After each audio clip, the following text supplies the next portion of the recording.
Welcome this morning to Emmet Leadership Academy. Emmet Leadership Academy is involved with leadership development efforts. Our commitment is to build leadership competence, and our tagline is leadership nurtured by truth. The session today is part of our executive webinars series, and the subject matter is office politics. The reason that we're looking at the subject of office politics is, because of our experience, a couple of sessions, that I have had to run in some of my engagements with professionals like your good self, in different sectors. The issue always comes up of, our conduct in the workplace. And I find very intriguing the disposition of the average executive, of the average professional towards office politics. And I thought that can be correct. And most of those sessions, we take the time to speak on their perspectives. And, what I found also is that everybody goes away with a better understanding of what the subject is about. And, that's why we're here today. We have run a couple of classes, not less than, 300-400 people have gone through these sessions. And it gladdens our heart that, they come in different from how they live. They tend to live, more encouraged. They tend to live with a better understanding. They tend to live with their mindset and perspectives changed towards the subject of office politics. And we're looking forward to the same thing today.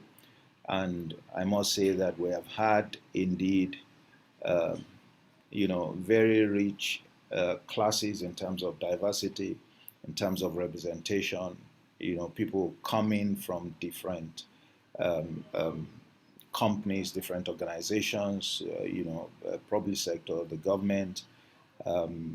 And I believe that in each class we've also learned a lot. And I want to encourage you to please participate.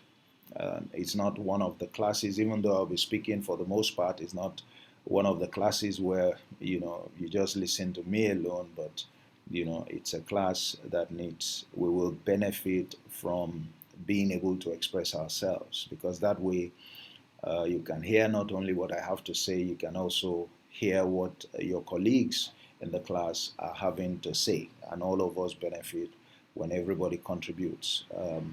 The only indulgence I crave is that you express yourself until we have the opportunity to take a few comments through the chat. All right. So we are focusing on 15 reasons to play office politics.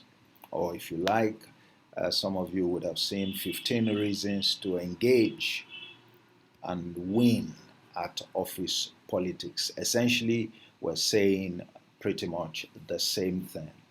And this is what we'll be covering today.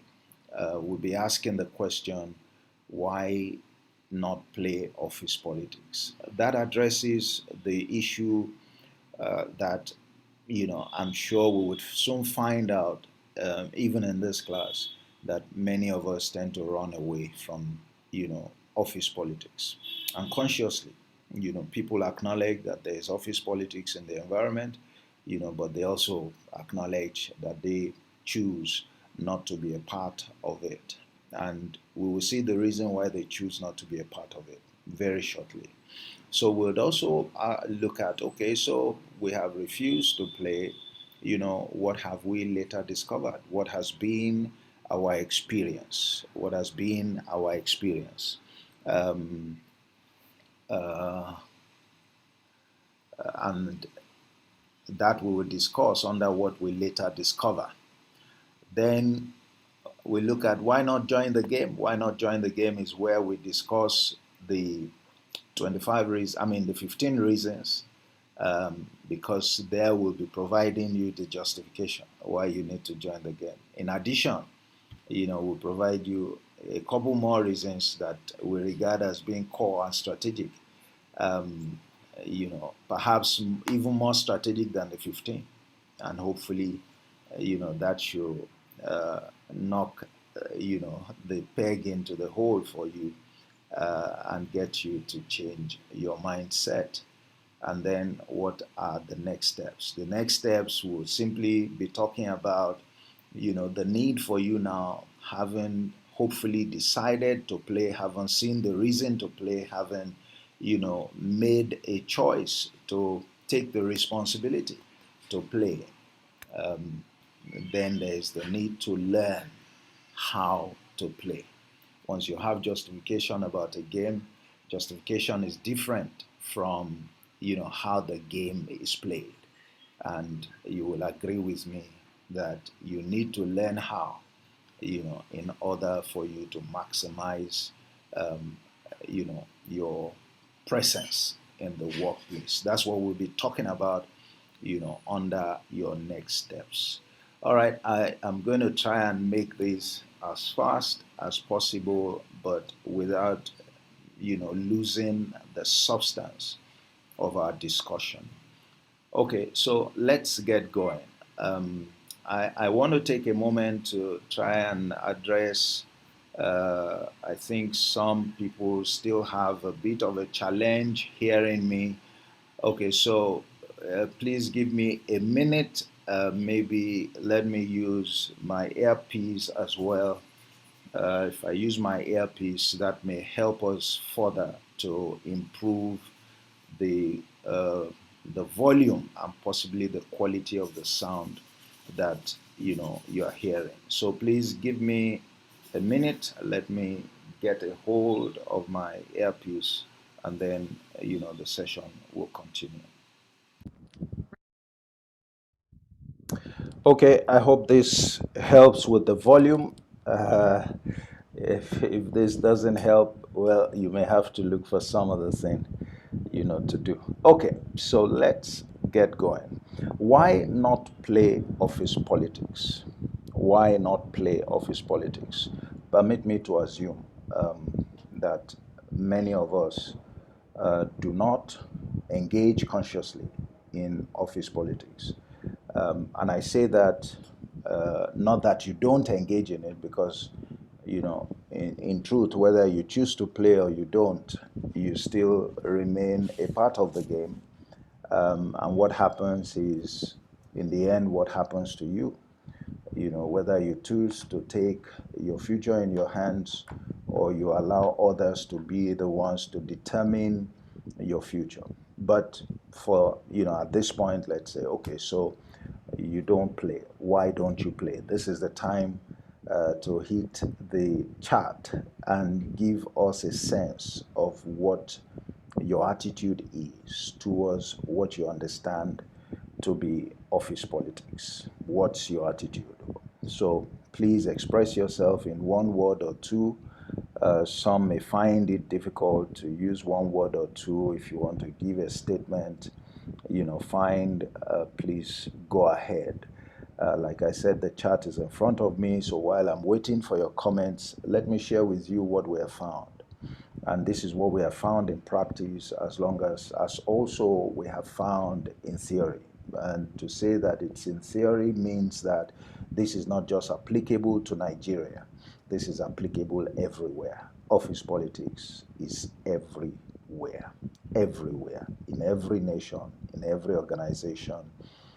I remember one of the participants in our Thursday session who said he actually went ahead and resigned from, a job, thinking that if he moved to some other place, um, it would be better. Things would be better.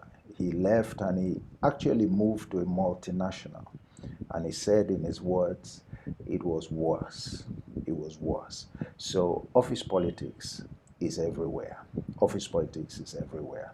And what people have found, the kind what we have, received often is people say that it breeds a toxic environment. It breeds a frustrating environment. That is, it frustrates people, and presumably those that they believe want to do a good job, want to give a good account of themselves. They talk about it breeding an unhealthy situation. They talk about, partiality being the order of the day. They talk about it being dangerous. Somebody said at one of our sessions, he said, his one word that he used to describe office politics was witchcraft. So you could imagine the extent to which people feel negative about the subject of office politics. So dangerous. I mean, I had to put that under the dangerous category. Some say it's demotivating. You are not encouraged to put in your best. You do your best and you are not rewarded or recognized. So there's a tendency to demotivate. It drains. Some people have said, and I think that can be understood from the point of view that, okay, I mean, you have to put in a lot more than ordinarily, you should have, just because you have these forces who are looking out for you and who are looking to undermine, your efforts or your contributions. It's unfair. It's almost the same thing as saying, it's partial. Um, it's unnecessary, and repeatedly we have had that. And I'm going to be sharing with you, the story of someone who learned a hard lesson, and this was one of the words that she used when she still had a lot of issues about the subject of office politics. She said it was unnecessary. Some would, say that it breeds cliques, or a band of touch nuts. In the Nigerian parlance, you'd refer to them as a cabal. And this is one of, the consequences. So when those are some of just a sample to share with us in the class of what the problem is. Um, all perceptions about office politics, almost without exceptions, are negative. In all of the classes, and as recent as the class that we held on Thursday, out of a class of in excess of almost 70 people, only one gave office politics any semblance of good. It was all overwhelmingly negative. But thank God at the end of the session, the contributions were different. I believe eyes were open, and a better understanding um, had been achieved with the majority of those who were in attendance. So very quickly, let's review what you have expressed. For those who have expressed, praise says, I really don't play because I feel it's manipulation. Who is manipulating who? By the way, praise. All right, so you feel it involves manipulation. Aliu says the ability to manage interpersonal relationships in the workplace. All right, which is, that's an interesting perspective. That's not negative. Okay, thank God for that. We will see more of that certainly as we go along. I don't, I feel it's, uh, all right, it's more of eye service. Godwin says, Rotimi says, in some extreme cases, it goes life-threatening and diabolic. Yeah, okay, qualified in extreme cases. So you could have extreme cases that could really, make things pretty dangerous. Okay, I see Reverend Adebola says, a situation in which you relate with others, but with the hope and mindset of outdoing or outplaying the others. to get unmerited favor in the organization in any form. That's my understanding. Okay, so let me underline a couple of things in your description, sir, for the benefit of the class. A situation in which you relate with others. So it involves interpersonal relationships, but but the basis, your motivation may not be pure. That's what you are suggesting. And then what you want to get is favor that you do not merit, whatever the form of the favor is. That's what he views as office politics, and to that extent is negative. Mrs. Bankole says it's manipulative. I think you share the same view with praise.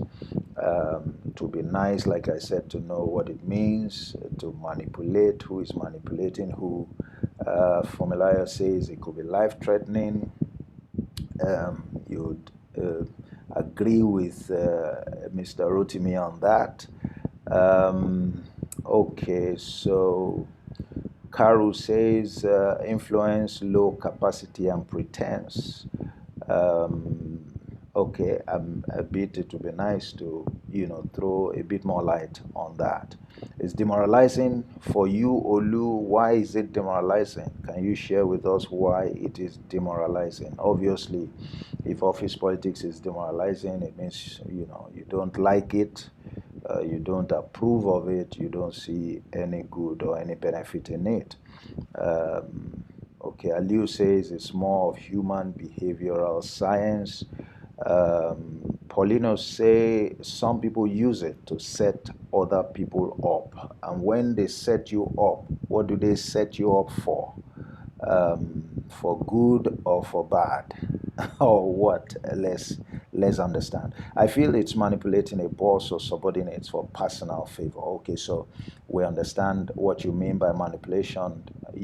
Then praise. I'd like to believe that Mrs. Bankole, shares that interpretation. Ms. Bankole, you may want to express yourself so that we understand you better if your view is different from that of praise. Olu Osho says everybody plays. It may not be pronounced or highly pronounced for some.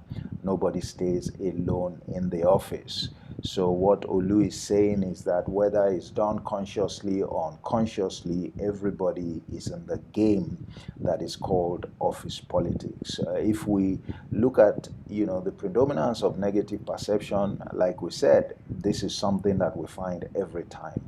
And maybe we find it also in this class because, what we are focusing on are the reasons why you need to play. So a lot more people get interested in the class, from that perspective, wondering, okay, what the reason? I mean, people who feel negative will be wondering what reason could there be for anybody, to play in office politics. All right. Okay, so Adiola says it has the good and the bad side, depending on the side on which you find yourself. So there's a good side to office politics. There's a bad side, is what we're hearing from Adiola. It says it depends on where you find yourself. Doesn't it depend on where you position yourself? Does it depend on where you find yourself? Just throwing that up for us to think about.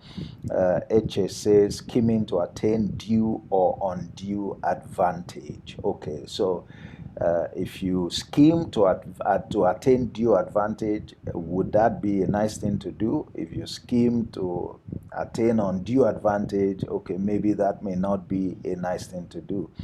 Yisa Usman says it promotes mediocrity and psychophancy. We hear that a great deal. It creates an environment of mistrust and kills self-actualization on the job. All right, we will come to look at that again. Ms. Alaji Usman or Mr. Usman. All right, be very conscious about the contribution you have made. You would need to review that again once we show you a couple of things. It's demoralizing when reward did not match input. Again, some get unmerited favor. That's what Olu says here. So the point is that you make contributions and you are not recognized, or if you are recognized, you are not rewarded for it. And presumably there are those who you believe did not make your kind of contribution, and they get rewarded, they get the attention. It creates room for division and hatred. Okay, from Bolaji, from Oladayo, it's an attempt to pitch one's tent in safety regardless of others. So it's like the pursuit of your interest, irrespective of what happens to others. Biodun Sanusi says, I was once tagged as non-cooperative and non-team player for refusing to play the office politics game. You are non-cooperative. It would be nice to know the nature of the game so that we know whether indeed you are non-cooperative. It is possible that yes, you were non-cooperative and you may well have been a stumbling block to the general welfare of everybody because of what you thought was office politics. Bear in mind that what you regarded as office politics may not be office politics. But we will see what it is shortly. It's a game, James says, by workers to obtain favor while attempting to destroy others. Wow. It's a game I agree with. Trying to obtain favor, well, okay, but destroying others in the quest of doing that, that's the one that isn't sitting well with me right now, but we will see. But that's something that a number of people have expressed as well. It's manipulative and it seeks to turn people against others. All right, Shegun says it demoralizes hardworking staff not in the caucus. So if you are not in the cabal or you are in the caucus, it can be a source of demoralization. Femi says, I was kept in a position for long by my manager that I couldn't perform until through prayers, God links me up with our director, which have been showing loyalty, took it up for me. Then I was able to be promoted to a manager level, which by God's grace, my center is doing very well. My center is doing very well. Let me use Femi Oladimeji's expression here. I hope I'd like the class to read what he has said. Please look at the chat and read what Femi has said. Femi is giving us some kind of case study that we can use, and I'd like to speak a bit about it. Notice what he says. He said he was kept in a position for long by his manager. Presumably, that was somebody he was reporting to directly. And it was a position in which he couldn't perform. So he had to pray, and then somehow he got linked up with a director. The director, obviously senior to his manager, and that director, with whom he now has a relationship, has been loyal. He says he has been showing loyalty, to him, and the director obviously bailed him out from the oppression he was suffering from his manager. He said it was only then that he got his promotion. So he got his promotion not because of his manager, but he got his promotion because of the involvement of his director, who was now able to speak more for him, and by the grace of God, he's now performing. By the grace of God, he's now performing. Now, please, ladies and gentlemen, who was at fault? Who was responsible for Femi's experience? Who was responsible for Femi's experience? He said, I was kept in a position for long by my manager, so much so that I could not perform. But then he prayed. So Femi ultimately did something about his situation. And then, for the moment, let's forget the fact that it was prayer that helped him. Anybody could have done some other thing. But the point I want us to bear in mind is that he did something to deal with his situation. And a way was made. and he got connected to somebody at a higher level who could now speak for him, and then things change. So who was responsible for Femi being in his position? Does Femi have a right to complain really about his manager? Or should Femi not have complained about himself for waiting for so long before he took action, albeit by praying? And he saw that his manager wasn't, in fact, that much of a nut to crack. All that he needed was to have a relationship with somebody who was superior to his manager, who would put his manager in check. And when that happened, through Femi's action, everything began to work for his good. Please, I'd like the class to comment. Who is at fault? Femi, like many of us, has been fed up with what he regarded as office politics. As far as Femi was concerned, when his manager was oppressing him, it was office politics. It was office politics. Now that the director, he's speaking on his behalf, what do we call it? It's no longer office politics. Is it? Or is it still the same office politics? But just that he now is learning to play, even if the way he's playing is through the use of prayers. The point I'm raising for us to think about is when Femi took responsibility, when he understood that the oppression of his boss may not go away quickly, didn't he take his future in his hands? Did he fold his hands? Did he not arise to do something? For now, whatever it was, we know he said he prayed. But what he did changed everything for him. What he did changed everything. So how do you see it?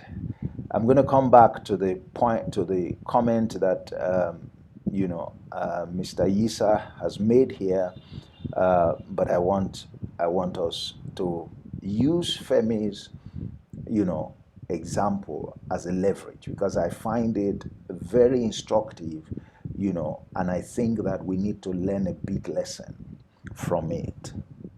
All right, so Mr. Wodia says, okay, Kevin says it favors relationship over merit. I believe you're still talking about office politics. Yes, in the generic sense, but responding to Femi now, this is it. He said Femi, Mr. Wodia says Femi was responsible now because, or let's say, if you will, Femi took responsibility for dealing with the situation that he faced. Praise says, to be fair, just from the little so far, it's entirely Femi, in which case, Praise, I believe you are saying that, it was Femi's fault all up to the time that he made the decision to do something about, the treatment he was getting from his boss, which he didn't want, which he didn't believe was right, by the way. And that thing would have continued if Femi had not taken decisive steps, to respond to it. Quinn says Femi positioned himself rightly. I hope what you mean by Femi positioning himself rightly is that Femi eventually took responsibility and did something instead of watching, and thinking that his manager was the all in all, the be all and end all. He knew that his manager was not invisible after all. And that there was a way of putting the manager in check. All right, if Femi is not careful, and if he doesn't blend with the manager, he might still be having issues with him even as a manager now. Okay, we're going to come to that, Mr. Woodia. That falls squarely in the area of how you play politics. We will deal with that, but not immediately in this class. Still, office politics on a higher level and dimension. Well, I don't know about higher level, Mr. Roland, but I think that your point is that Femi, is now operating from the level of a director, which is much senior, to a manager. And so maybe he's playing, at the higher level. But, is there something that limits anybody to choose where he plays from? Who stops you from playing from one level or the other? If it's what it takes, it is what it is. If you don't play at that level, somebody else will play at that level. That's what you are seeing in Femi's situation. Tunde Olanikwekun says, office politics has both sides of a coin. It favors few who understood the game. However, with prayer and faith in God, doing the right thing all the time, you will excel. All right, so yes, praise says, Formularia says it was Femi's prayer that intervened for him. Yes, but to pray is to take responsibility. That's what I want us to understand. That yes, Femi chose to use prayer. He chose to use prayer, which points to the fact that you can use anything. So when you say people are diabolical, that's what they know to use. That's what they know to use. And, so I ask people who say that, like the man who said, look, it's witchcraft. I say, okay, if somebody chooses to use witchcraft, can anybody stop him from using witchcraft?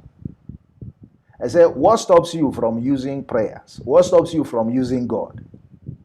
These are the choices. So you can't complain about my choice of strategy. It's a game.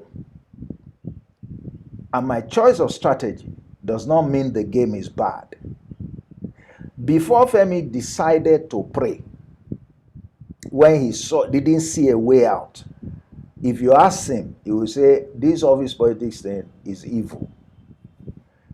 But when he chose to use his own strategy to get in the game, all right, and to work out his own salvation, to deliver himself, did he not do something differently? Did things not turn out differently for him? Did he now not begin to appropriate what should have ordinarily come to him?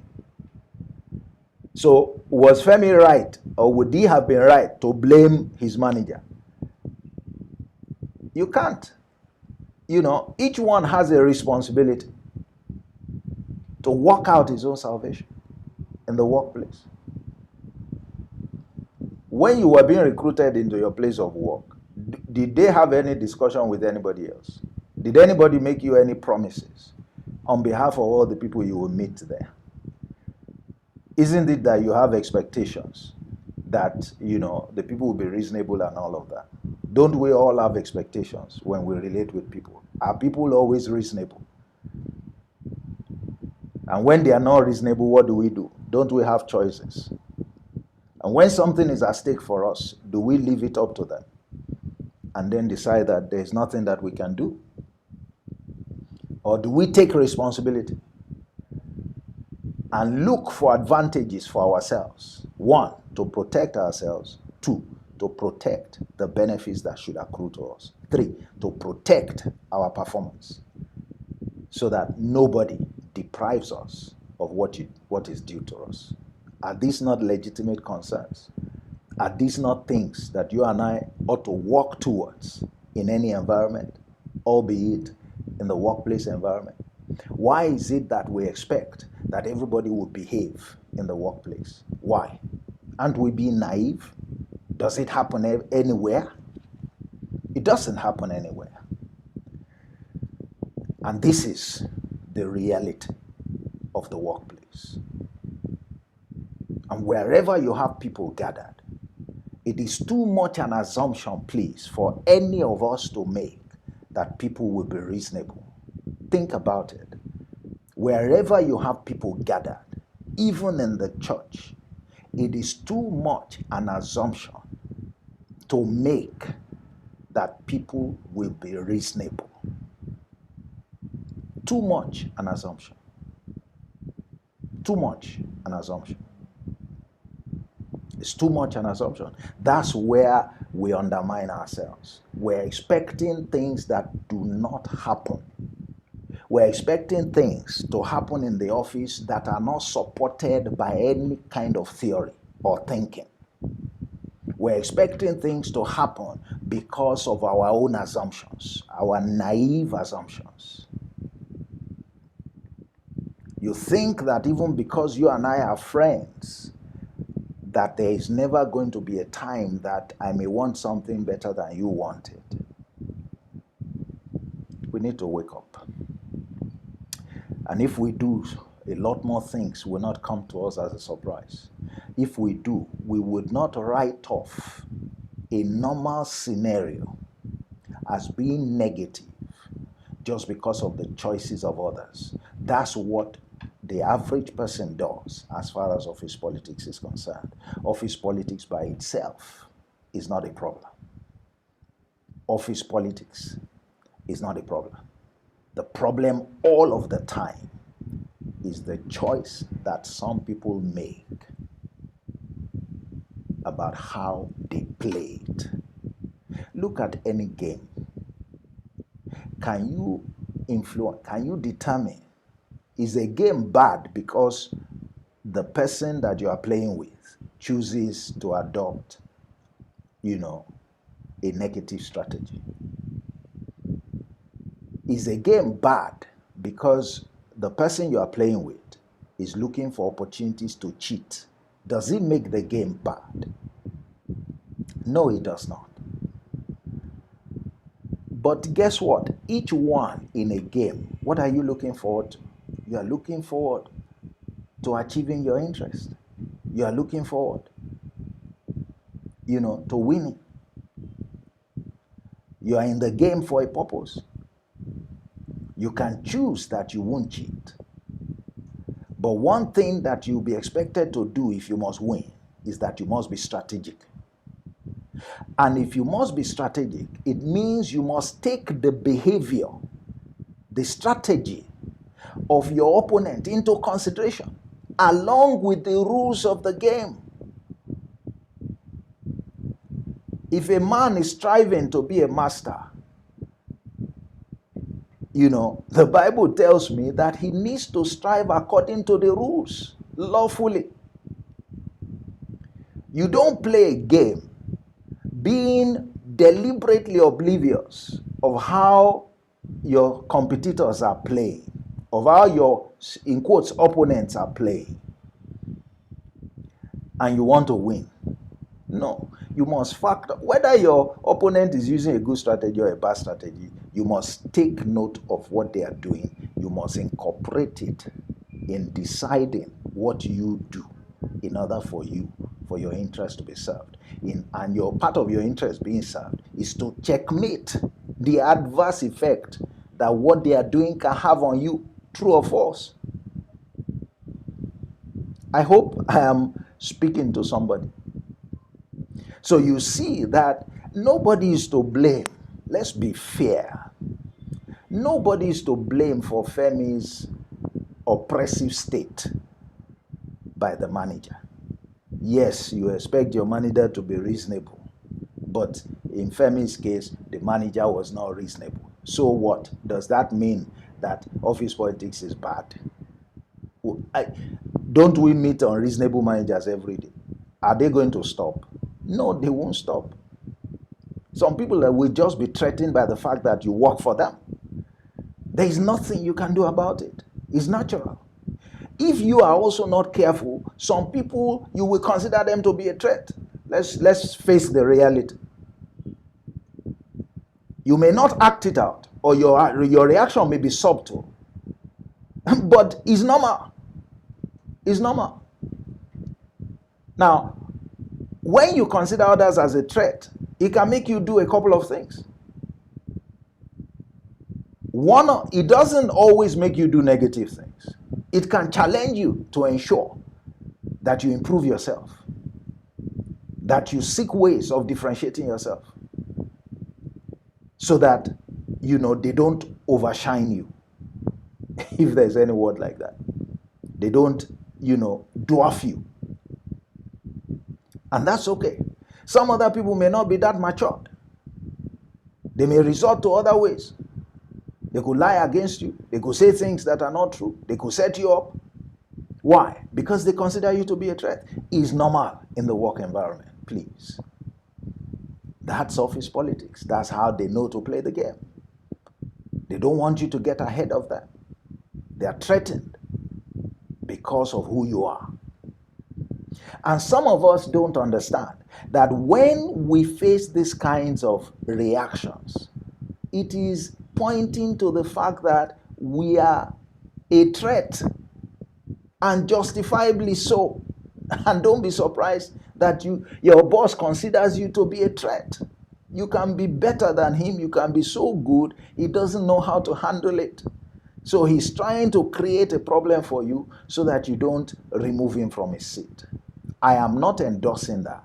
I am just simply sharing with you how natural these things are in the workplace. They shouldn't come to anybody as a surprise. What they should do to you is to get you to look inwards, to understand that this is how the office environment is, and to know that nothing is to be taken for granted. Indeed, to get you set to take a responsibility. That's it. So office politics is not negative. Let me shock you, by the way.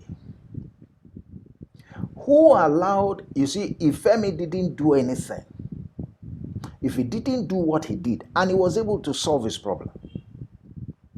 For the moment, let's hold on to what Isa has said, because his point is important. But that point is not for this class. That point is for my advanced class. Now, if Femi had not done anything, he would lay the blame on office politics, isn't it? He would say it's office politics.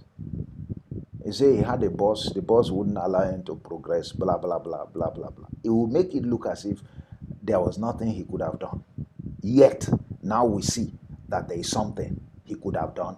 There is something. He got to the point he did what he needed to do, and he solved the problem. He solved the problem. So, who gave office politics a bad name? It is Femi, because until he did something, he didn't put his manager in check. And if he hadn't done something, the thing would have continued until one day he will be sacked.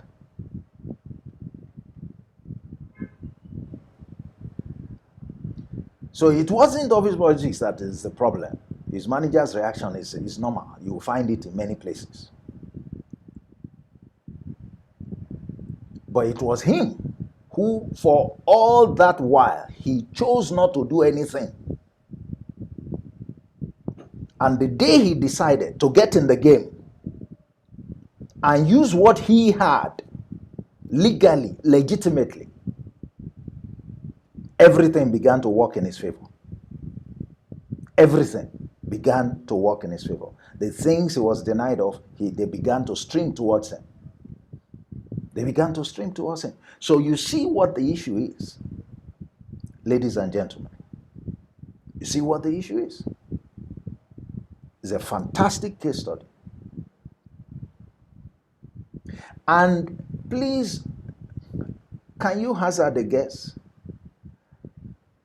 Now that Femi has done what he did, is his approach to his work in that environment going to remain the same?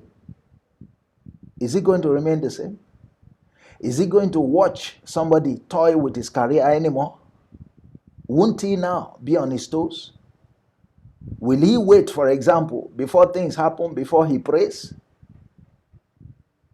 Isn't he smarter now? Does he not know now that it's important to have the likes of directors to be on his side? and that relationships matter in these things? Did God come down by himself to bail, Femi out? Wasn't it that he gave him a link? And therefore, he established a relationship with somebody who can speak in his favor. These are the things that are missing. This is why we have these kinds of dispositions. Let's quickly look at a similar case. And I was going to share that with you. I was going to share with you, some commentary, on Facebook, people who expressed,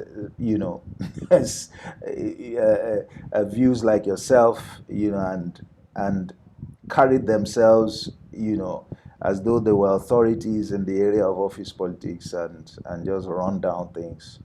I was going to share that with you just to see the way people think and the fact that, the problem is not having the right perspective, is having a wrong, one-sided view many times that comes out of our inability to face reality.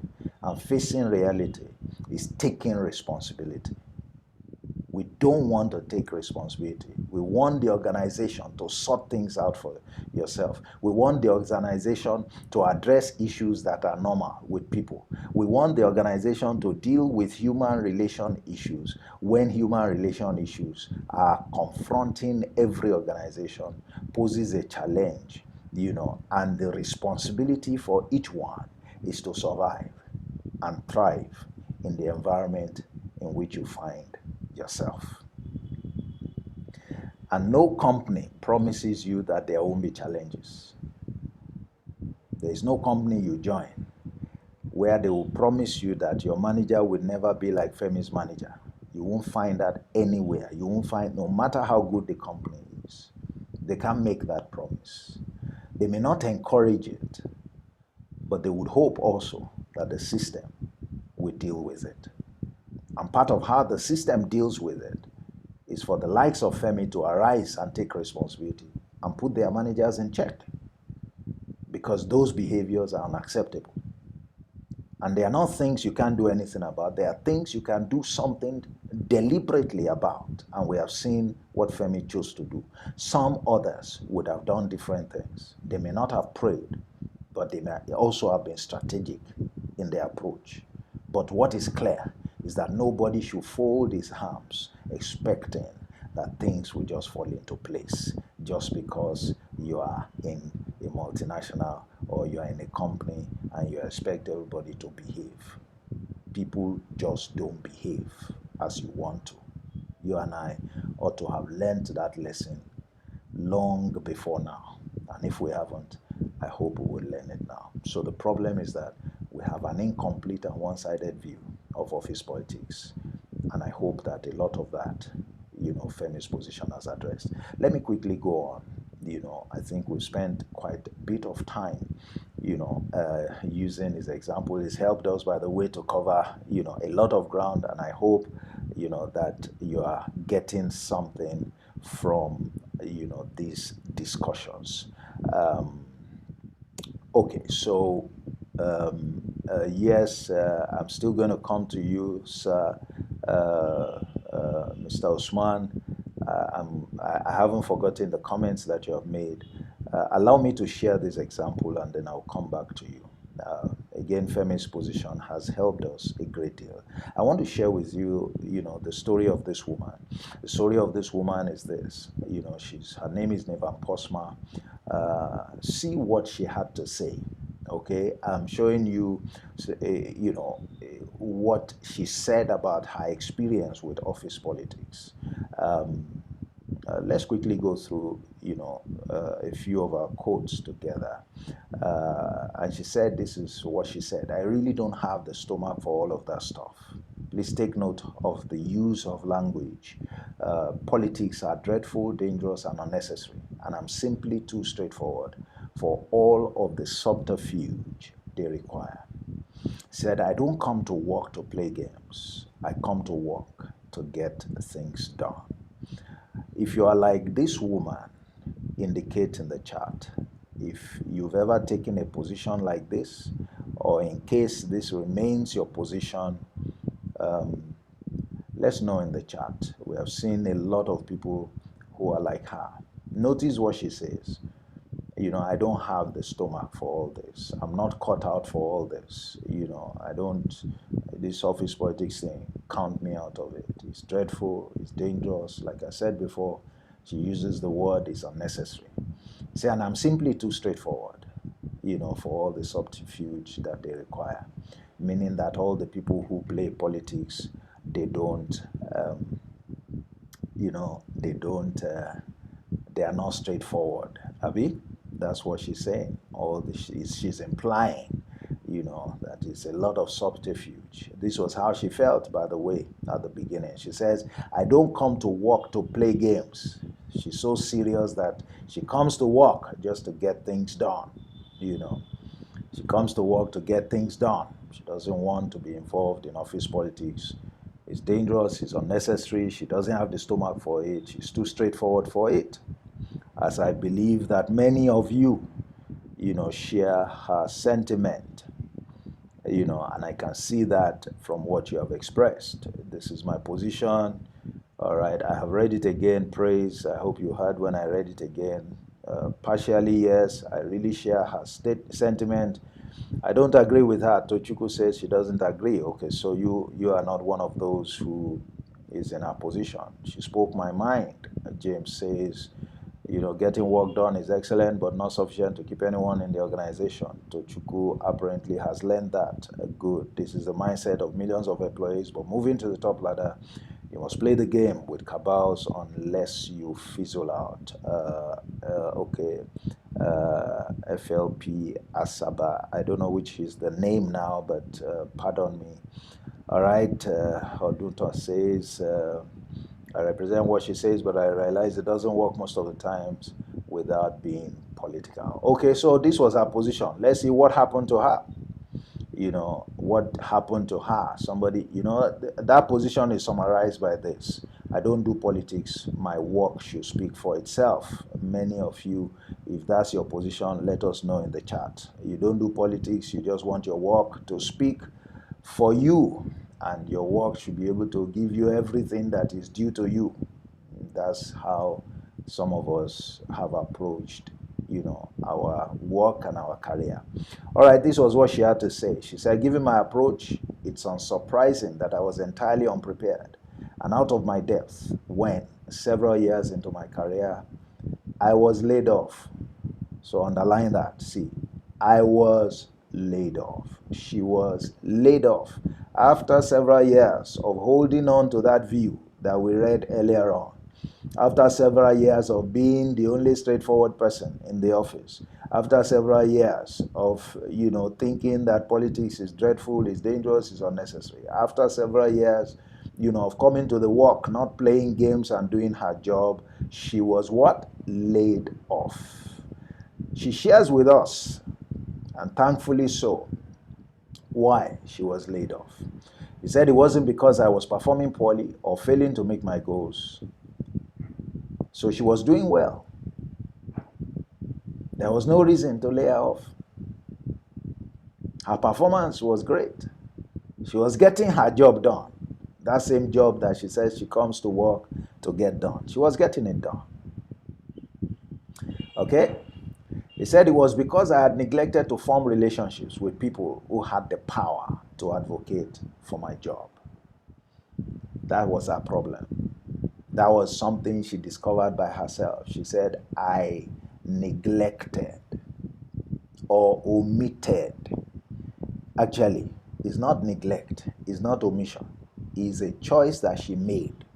Why? Because she regarded politics as being dangerous. She regarded politics as being unnecessary. She regarded politics as being what? She used another word. Let's see. She regarded it as being dreadful. Look at all her words. So she didn't neglect. Neither did she omit. She was deliberate about staying away from it. And so, because she stayed away from it, she did not form relationships with people who had the power to advocate for her job. I like the use of words. Relationships were not in place with people, not with animals, not with work, not with robots, with people, because people make up the organization. And these people are not ordinary people, they are people that have power. And with their power, they can speak on her behalf. They can advocate for that job, all that work that she was coming to do.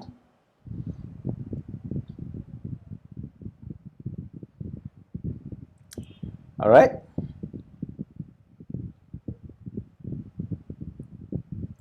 Okay, so let's look at it. Well, this is the counsel that many of us need to have as a result of our experience. You can't let your work speak for you, sir. You can't let your work speak for you, ma. You can't rely on your work to speak for you, however fantastic or sterling the quality of your work may be. Why? Because work does not speak. Work does not speak. And this is a statement from somebody who should know, the vice chairman of Morgan Stanley. You don't get to that position without understanding office politics and knowing how it works. You can't let your work speak for you. For all those who chose to follow that initial position of Nevam Posma, this is for you. Never ever, any longer, in case you have been doing it up till now, rely on the quality of your work, the targets that you are meeting, the achievements that you are making in your core function. Never depend on it to speak for you, to make way for you, to be the basis for your progress, to be the basis for the growth of your career.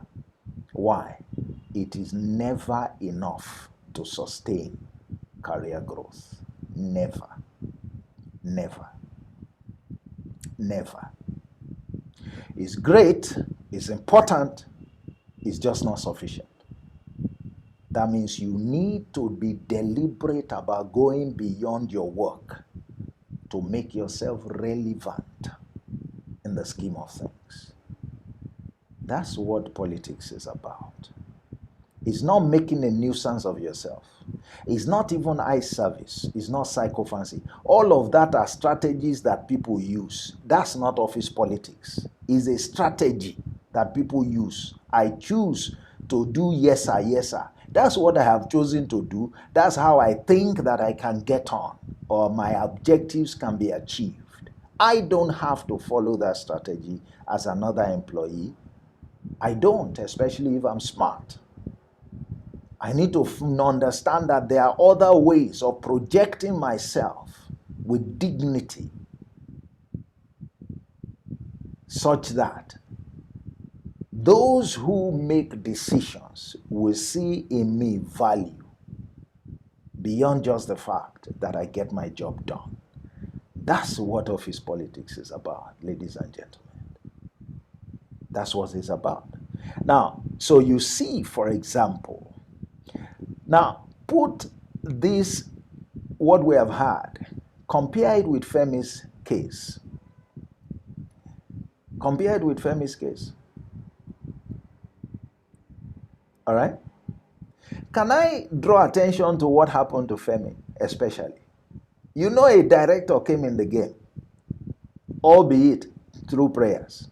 But the fact is that a director came in the game. Femi ended up having some form of good relationship with a director, a more senior person, a person of influence, who had the power to speak in his favor. That's what that woman missed. That's what many of us miss. You think you can survive? where there are people without having relationships, you are joking, sir. You are joking, man. You can be the best performer in terms of targets, but if you don't have the right relationship network, you are going nowhere. You are going to be frustrated ultimately. And it's very simple, because every time your name is mentioned, people would acknowledge perhaps that they know you, but they are not committed to you in any way. Why? They don't have a relationship with you. You think you can have a good relationship with me, and then you are in a meeting where my issue is being discussed, and you won't speak in my favor. You think about it yourself now. You think about it yourself. Especially when I have a good record. Especially when my performance is great. You will speak for me as if both of us are members of the same family. That's what many of us lack, by the attitude that we have brought to the table. When we think that everything is negative, the truth is that some of those people who you look at and you think they are playing eye service, you are the one who has used eye service to describe them. The truth is that they have better relationships, a better network of relationships than you have cared to build, than you would ever have. Except you get in the game. You realize that relationships matter. Relationships matter where people operate. Relationships matter everywhere people operate. And people determine what happens in any organization. It's not the computers, it's not the robots, even if they installed robots. It's not the robots, it's people. It's people. And people are not logical. Not always. People are moved by feelings. They are moved by emotions. They are influenced by sentiments. And this is what we miss.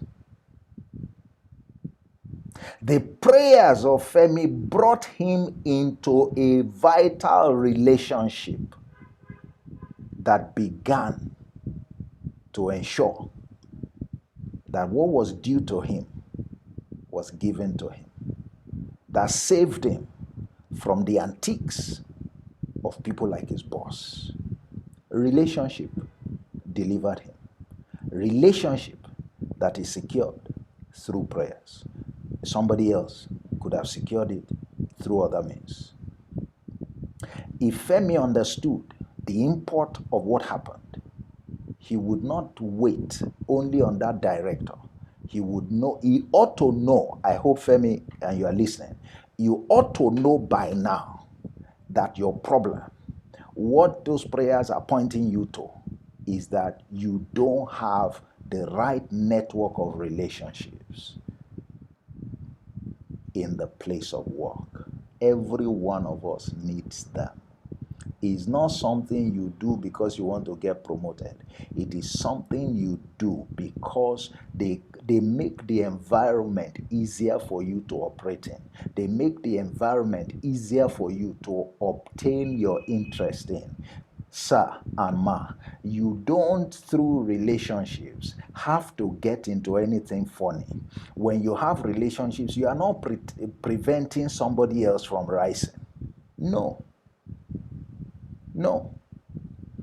Because the thing with relationship is that the fact that I have relationships, for example, with the HR manager, doesn't mean you shouldn't have relationship with the HR manager. The problem is that you don't think that is important. I think that is important, and it's not necessarily because I want to get promoted. I mean, in any case, why am I in an organization and I cannot have relationships with people? And I ought to do that as a deliberate thing once I understand how important relationships are. And they are what they are. They are what they are. All right, Mr. Rotimi, I see your hand raised up. Part of the comments I had made earlier on is that we can't take any contributions until I'm done. But in the interim, please express yourself through the chat. As you can see, there is so much ground for us to cover. So, So that's it. And this was what the woman then said. He said, since it is people that speak, we need to speak about our work, and we need other people to speak about it too. Look at. Now she is talking about office politics. The same thing she thought was negative. Look at what she's coming to discover. In this statement, she's no longer, and in the statement previously, she's no longer putting office politics in any negative, picture. Now, she's talking about people's responsibility. Now, she's talking about how to play the game. She's talking about the things that we gloss over. She says, look, it is people that speak. Oh. So you have a role to play, speaking. That's your performance. Are you even speaking about it? And there is a way to do that. Those are the things we deal with when it comes to how to play. And then you need to get other people to speak. That's the essence of some of those relationships. People will speak. When they are compiling list of those to be laid off, when somebody is saying something that is not true about you, there will be people who will say on the spot, that is not true. I know this person, we know this person, and there will be people who are in the right position to speak, who carry power, that when they speak, people listen to them. So you save yourselves, because many times we are being discussed in the workplace when we are not present. But there are some other people that are almost always present.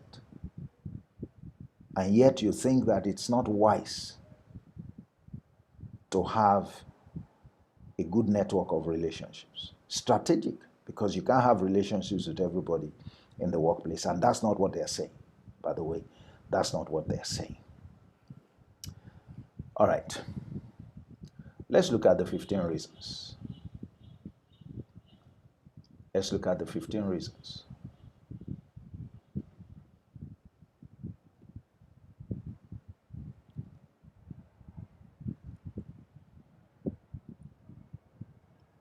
All right, let me quickly go back to just before I start the 15 reasons. All right, so Mr. Yuan says, Yisa says,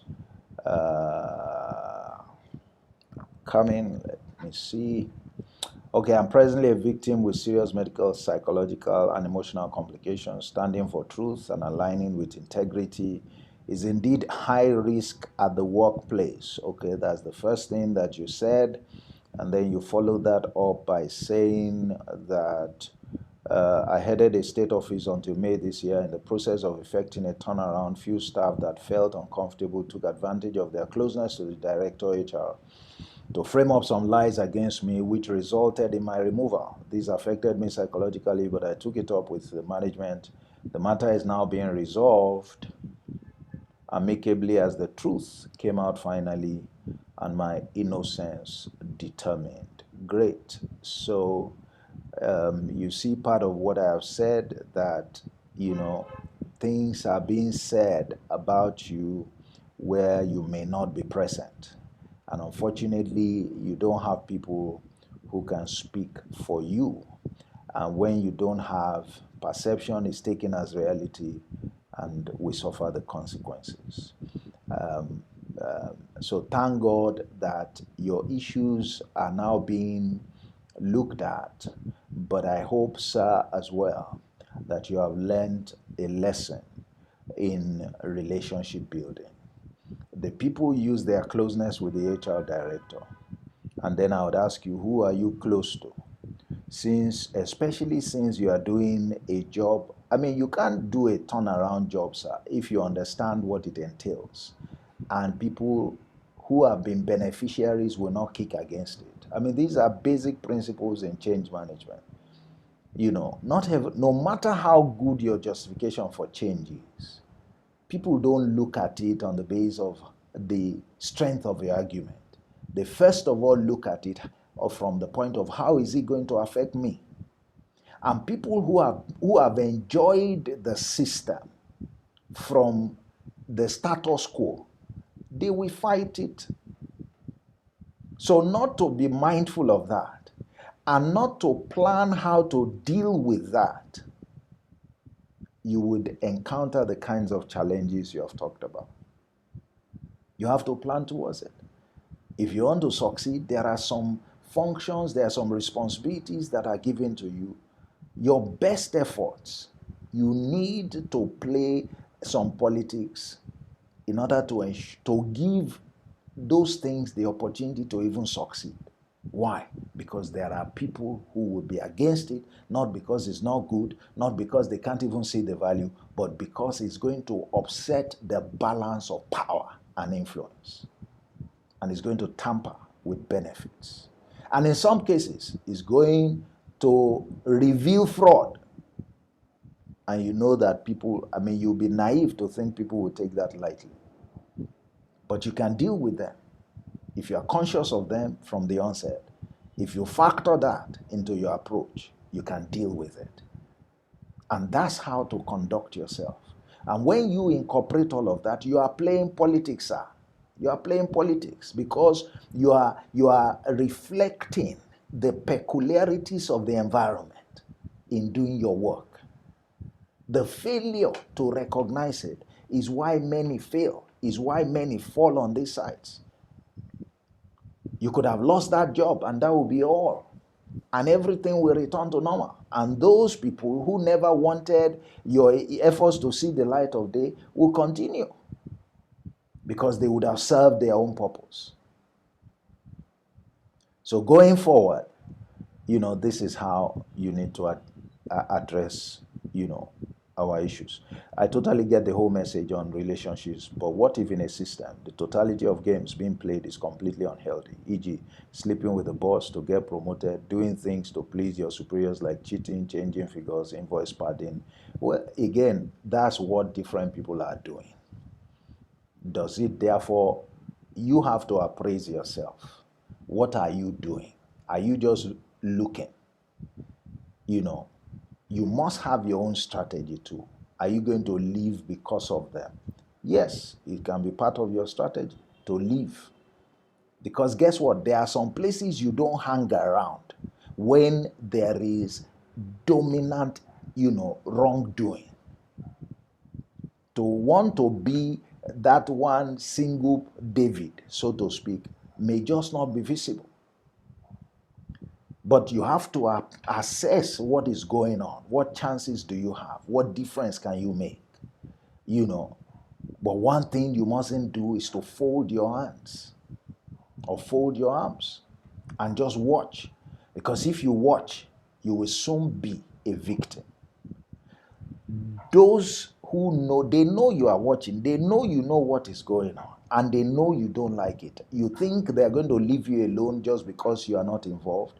That's part of the myths that we have. We think because if we don't get into office politics, therefore, we just do our own thing and everything will be fine. It's not true. You will end up like that woman, Nivan Posma. Why? Because part of the reason she may have ended up also on the list is that they are afraid of her because she doesn't do the kinds of things that they do.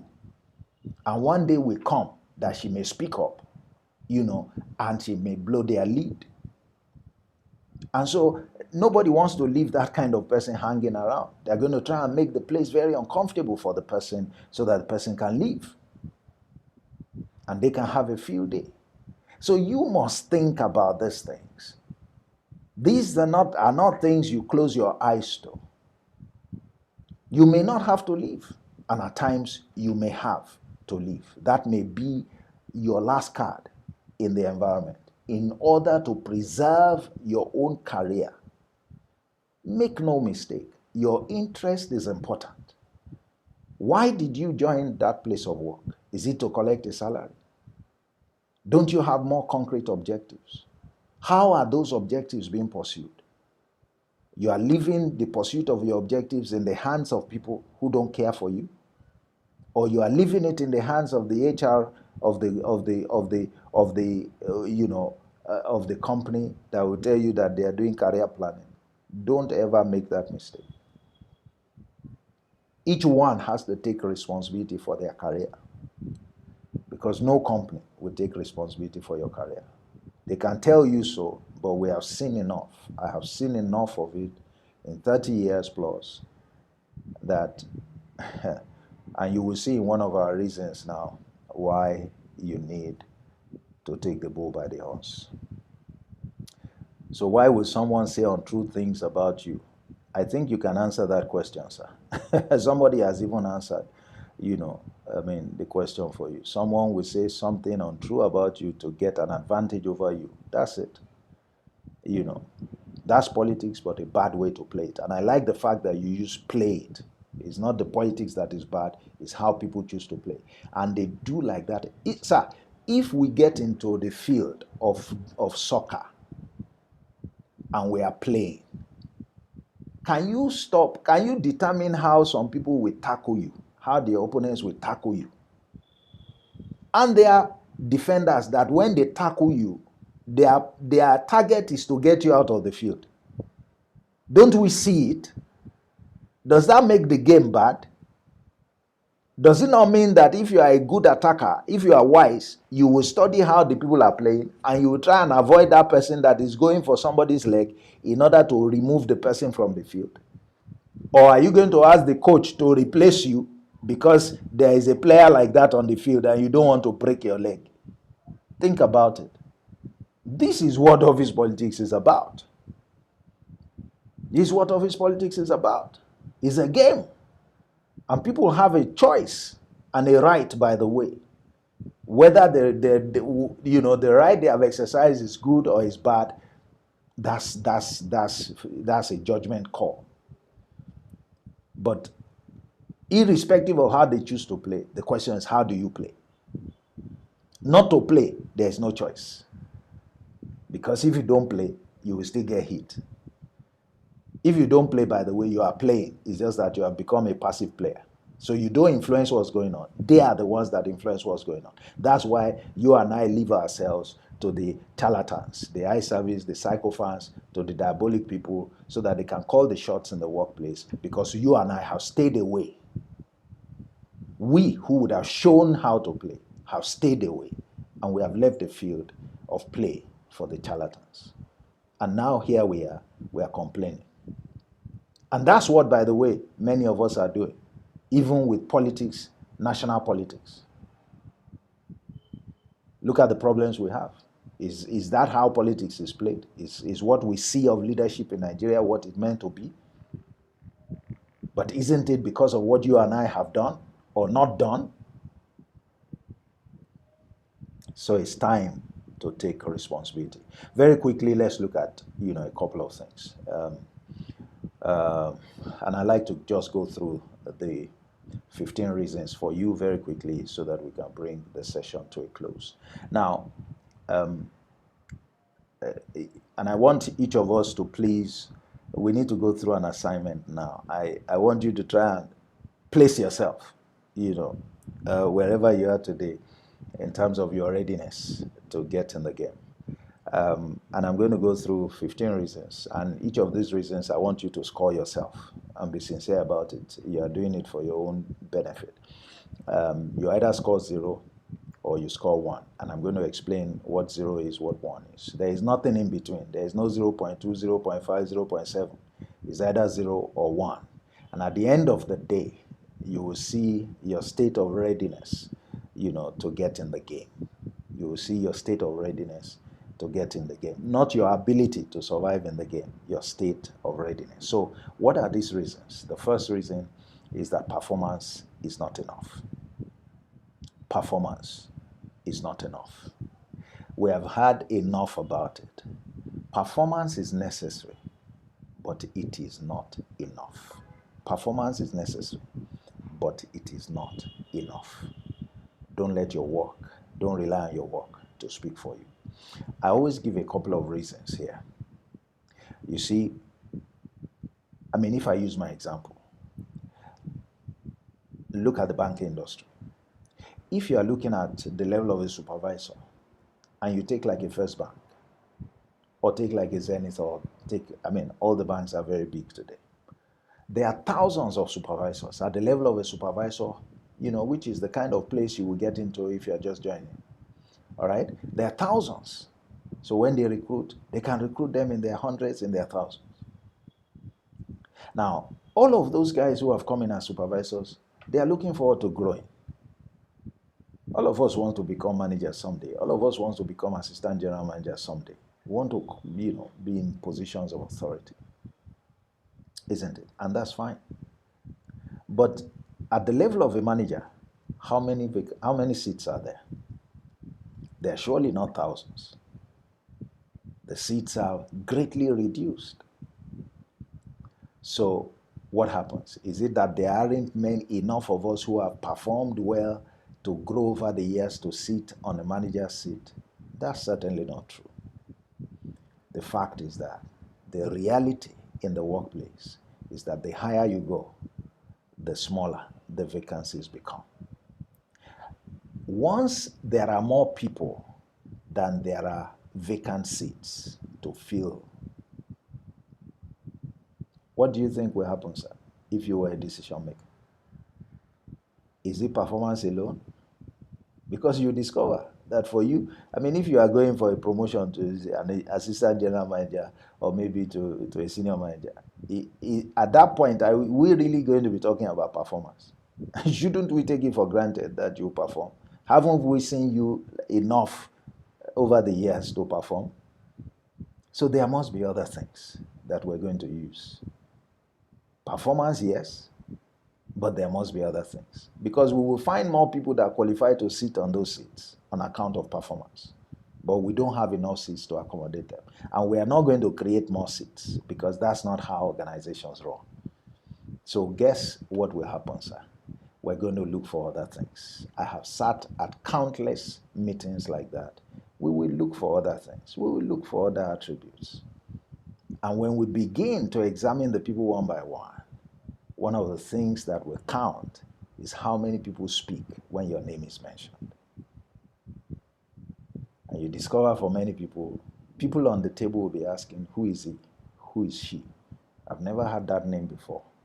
Which department is she? And all of that. That's not good for anybody. And those things will count against such people, clearly. So, performance. Now, if you have relied on performance alone in your place of work to move you forward, I'm afraid you have to give yourself 0. But if you have gone beyond performance, ensure that your performance is okay, but you are taking other steps, all right, to position yourself, not illegally, by the way, and not through high service or psychophancy, you give yourself 1. That is, that is not performance alone. I've seen 2 people who have, lent credence to that. I would imagine they will give themselves 1, but I haven't seen more than those 2, so others may end up, Now, there is also the point about how clear is who you are. Do we really know who you are? Does the institution really know who you are? Or who you are is as varied as there are people within the institution? Are you leaving others to communicate who you are? When you don't get in the game, there is no opportunity for people to truly know you. Bear in mind.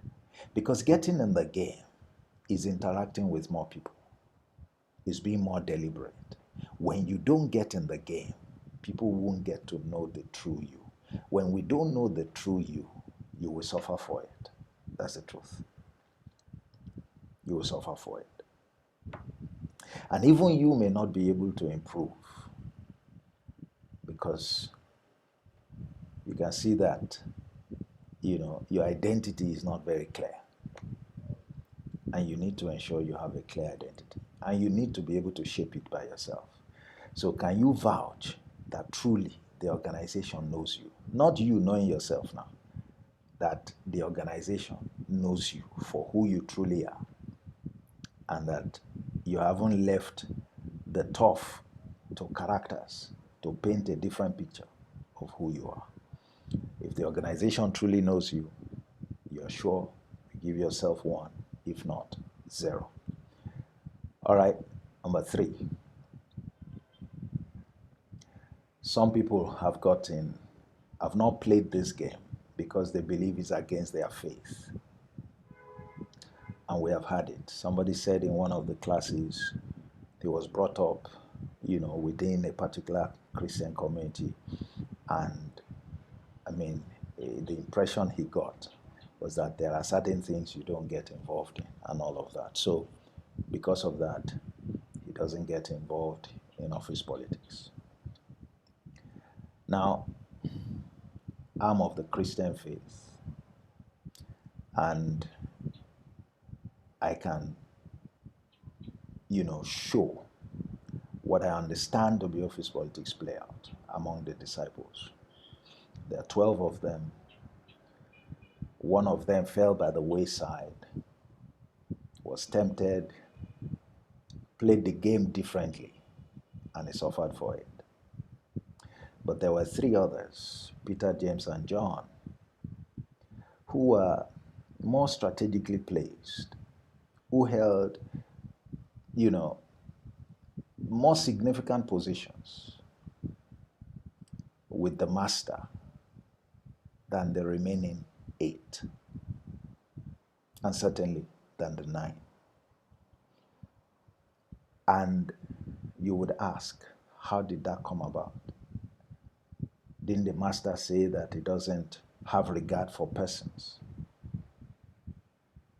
Why was it that these 3 were the only ones that he took to very strategic outings and the others remained behind? He was very deliberate about that.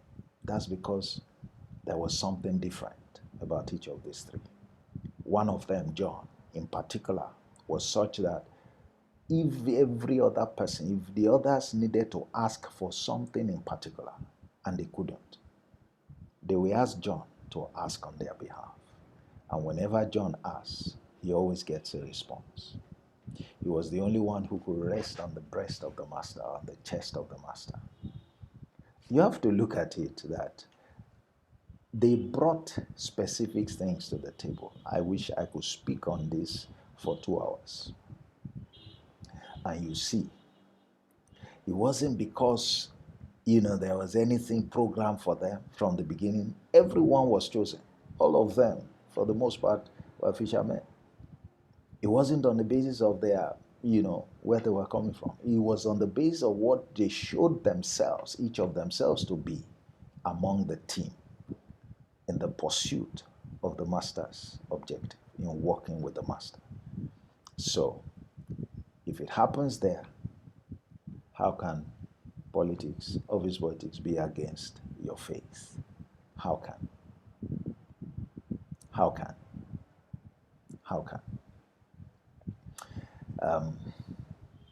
So if you've taken a position that is against your faith, you give yourself 0. If it's not, so that is not hampering you, you give yourself 1. Okay? You are not uncomfortable about getting in. And by the way, look at all that we have discussed. You have seen that nothing prevents us from getting into it. All right? In fact, let me add a couple of things, So let's look at this. Kings don't keep quiet. What do we mean by that? Most of us want to grow. And growth in our environment means that we want to move to higher levels. We want to sit in higher positions. Okay? And those are higher levels of responsibility, higher levels of authority. But the problem is that we haven't shown that we have what it takes to sit there. One of the things that it takes is that leaders don't keep quiet. Leaders, you can't be quiet and be an effective leader. Why? The greatest instrument that a leader has to get his job done is his words. All right, I understand from the Bible that where the word of a king is, there is power. So You want to go and sit in the position of a king, a position of authority, but we haven't known you to be speaking. We haven't been hearing your voice. How can we put you in that kind of position? You have not demonstrated the ability to operate in it because you are too quiet. You are too quiet. Somebody came to this class and said he was frustrated, he hadn't been promoted, he had been doing his job, and his appraisal was fantastic. And so just before he came for this class one day, he went to his general manager. He was working in an oil company, and he said he had to go and complain to him. And the manager looked at him in the eye and said to him, he said, "I'm sorry, but nobody knows you." In fact, the knowledge of him was very interesting. He said, "Yes, I've heard that you do your work well. You may not have had challenges. You may not have brought anything to me to help you with. But the truth is that nobody knows you." He said, "Nobody knows you. Beyond me also, nobody knows you." The guy was shocked. "How can you say you don't know me?" "Why? Because you have been too quiet. You don't interact with anybody. You are just focusing on your work. And you want us to promote you where you need to interact with others, where you need to rule others, where you need to guide others, where you need to speak, where you need to be firm at times, where you need to be aggressive at times." So I say, kings, don't keep quiet. If you have been quiet, you have not shown yourself to be worthy of sitting in the seat of a king. That's why you are where you are. That's why the system is dealing, all those treatments to you. Look inwards. Ask yourself some questions. This may be one of it. So, are you visible? Are you speaking?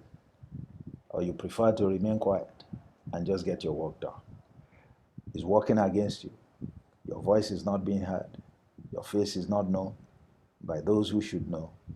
And you need to do something about it. If that's your position, you give yourself 0. And you give yourself 1 if you're very visible. If you're very visible. All right? So, all right, number 5, work out your own salvation. The very simple way to illustrate that is to use Mr. Femi's example. What do you think Femi did? Femi took responsibility. He got to a position he knew, if I don't do anything, except this man will get me out of this job. So he took responsibility and he worked out his own salvation. That's part of the problem some of us have. We are just watching things happen, saying we can't be part of them, as if we must do what they are doing in order to get ahead. And we don't have to do what they are doing. We saw what Femi did.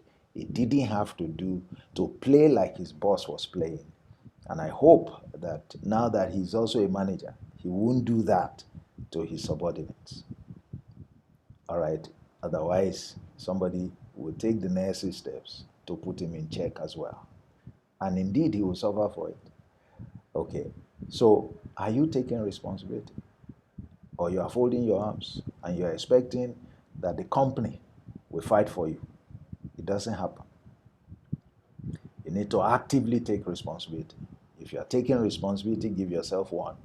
If you have been quiet and you are just relying on your boss or others to favor you someday, to recognize you someday, please give yourself 0. All right. The right of way is not given. You have to take it. A proverb, a Chinese proverb, my MD at UBA many years ago once told me, this was back in 2005 or so, he said, the right of way is not given. You have to take it. And I think that should speak to all of us who expect people to just behave themselves, in the workplace, who expect people to behave like saints in the workplace. The right of way is not given. You have to take it. The violent take it by force. It means you must reach out and do something, and don't allow the system to just deal you anything that it desires. You are in the system in order to realize an interest, in order to realize an objective. You have to work your objective out. All right? Otherwise, you'll be forgotten. Because everybody is pursuing their own objective. Have you been waiting for the right of way to be given to you? Do you have that much confidence in the company to just deal the right of way to you? If that's what you've been doing, you give yourself 0. If you have been taking active steps to ensure that you're in the game and nobody forgets you, and what belongs to you, you take it, then you give yourself 1. That's what Femi does. He just didn't agree with what his boss was trying to do to him, and he rose up and took responsibility. If you are not in the game of office politics, you can't have a checks and balance system. And by this, I mean you need a mirror. You need a source of feedback. You need, as you are present in an organization, for people to be able to tell you how you are doing. Some of us don't know that we have a lot of problems. We think that we're okay, but we don't have people who are genuine enough. We haven't exposed ourselves to people who can give us credible feedback that will help us to improve on certain areas, the areas that management is seeing that is counting against us. We are not humble enough or true to ourselves enough because we have not exposed ourselves. If you get in the game, you have these relationships, you will have people who can tell you the truth, who can point you to areas of weakness, who can tell you exactly how you are perceived in the system, and you can work at them. And you see, when you work at them, it distinguishes you from others. All right? And those who are looking at you, the generality, the important people who are looking at you, they are seeing the difference in your life and, and their views about you will change. And so you see, you stand in good stead with them. So, do you have a credible mirror? If you are not in the game, you can't have, because you don't have the right relationships. You are depending on your 360 appraiser. You think that that's what tells you really what you need to know. It's only a part of it, not totally. It doesn't tell you what people far away from you, far up there, think about you. Okay? So if you're not in the game, you don't have, access to such feedbacks, you give yourself 0. If you do, you give yourself 1. All right, what differentiates you really? Is there anything that differentiates you? Differentiation is very, very important. Some, we just work like everybody else in the office. We are not different. We are so taken by the fact that, this is my colleague. But when they put us together in our team, will somebody pick us out and we're asked, okay, choose one person that you can't afford to lose in this team. Will you be chosen? Not because they know you, but because of the value you bring. Do you bring value to the table that the company cannot easily afford to lose? Some haven't developed themselves since they got into the company. Yet, they will be complaining about office politics. They haven't added the first thing. They haven't read the new book. They are not gaining anything. So they are not different. But somebody came yesterday and the person is so different. Even you know it. The person commands certain skills. And then you will say that that person was promoted because you are busy counting time. You are counting years. But you are not adding, in those years, you are not adding value to yourself. You are not differentiating yourself. It's going to work against you, sir. And rightly so. And rightly so. So, are you differentiating yourself? Are you so noticeably different? Not for antiques, not for office politics, the way that many of us saw it, at least before this class, but different from the value that you're able to bring to the table. If you are, you give yourself 1, if not 0. Who is watching out for you? Nobody was watching out for Nivan Posma. She ended up being laid off. Nobody was watching out for Femi. The boss, who you probably would have expected to watch out for him, was oppressing him until he had the privilege of the director. So the director could watch out for his interest. In fact, based on what he said, I imagine from now, if he's able to nurture the relationship with the director will be watching out for his interest. Who is watching out for your interest? Who will ensure that you are not wrongly put on the list of those to be laid off? Who will ensure that you are not wrongly, given the end of the wrong end of the stick? It only happens when you get in the game. So if there is somebody you have like a guardian or a mentor in the workplace, those are people who take interest in you, who ensure that things just don't happen to you, except of course, yes, you are really due for them. Okay. If you do have, you give yourself one. If you don't, you give yourself 0. Don't pay for sins that you didn't commit. We have listened to that here. We have seen what some of you have said. People lie against you. Look at what, is it Alaji Isa or Mr. Isa said? They lied against him. They removed him. Now the issue is being reviewed, thankfully. But it could have been worse. Why? He would have been paying for something he did not do. Because where they are talking is not there. People are trying to use people against him. All right. But if he's in the game, he won't even get to this point. He would have checkmated it. It would have been checkmated. Without him even knowing. They would just come and tell him, do you look at what people were coming to say about you? Anyway, don't bother yourself. That matter has already been addressed. Do you understand? So that's one of the reasons you also need to get in the game. So you don't end up in prison, God forbid, for something you don't know anything about. You don't end up being punished. You are insulated from injustice. It's one of the reasons you get in the game. You can insulate yourself from injustice. Femi insulated himself from injustice when he rose up and did the needful. So when the director gets involved, your manager really has to show the reason why he's treating you the way he is. Okay? And if that's the problem, then of course, if he's doing what he shouldn't be doing, he knows that he cannot defend it. And so he will steer clear from it. All right, so those are the 5 reasons. You can tally your marks now and see where you end up. Those are 10 reasons actually.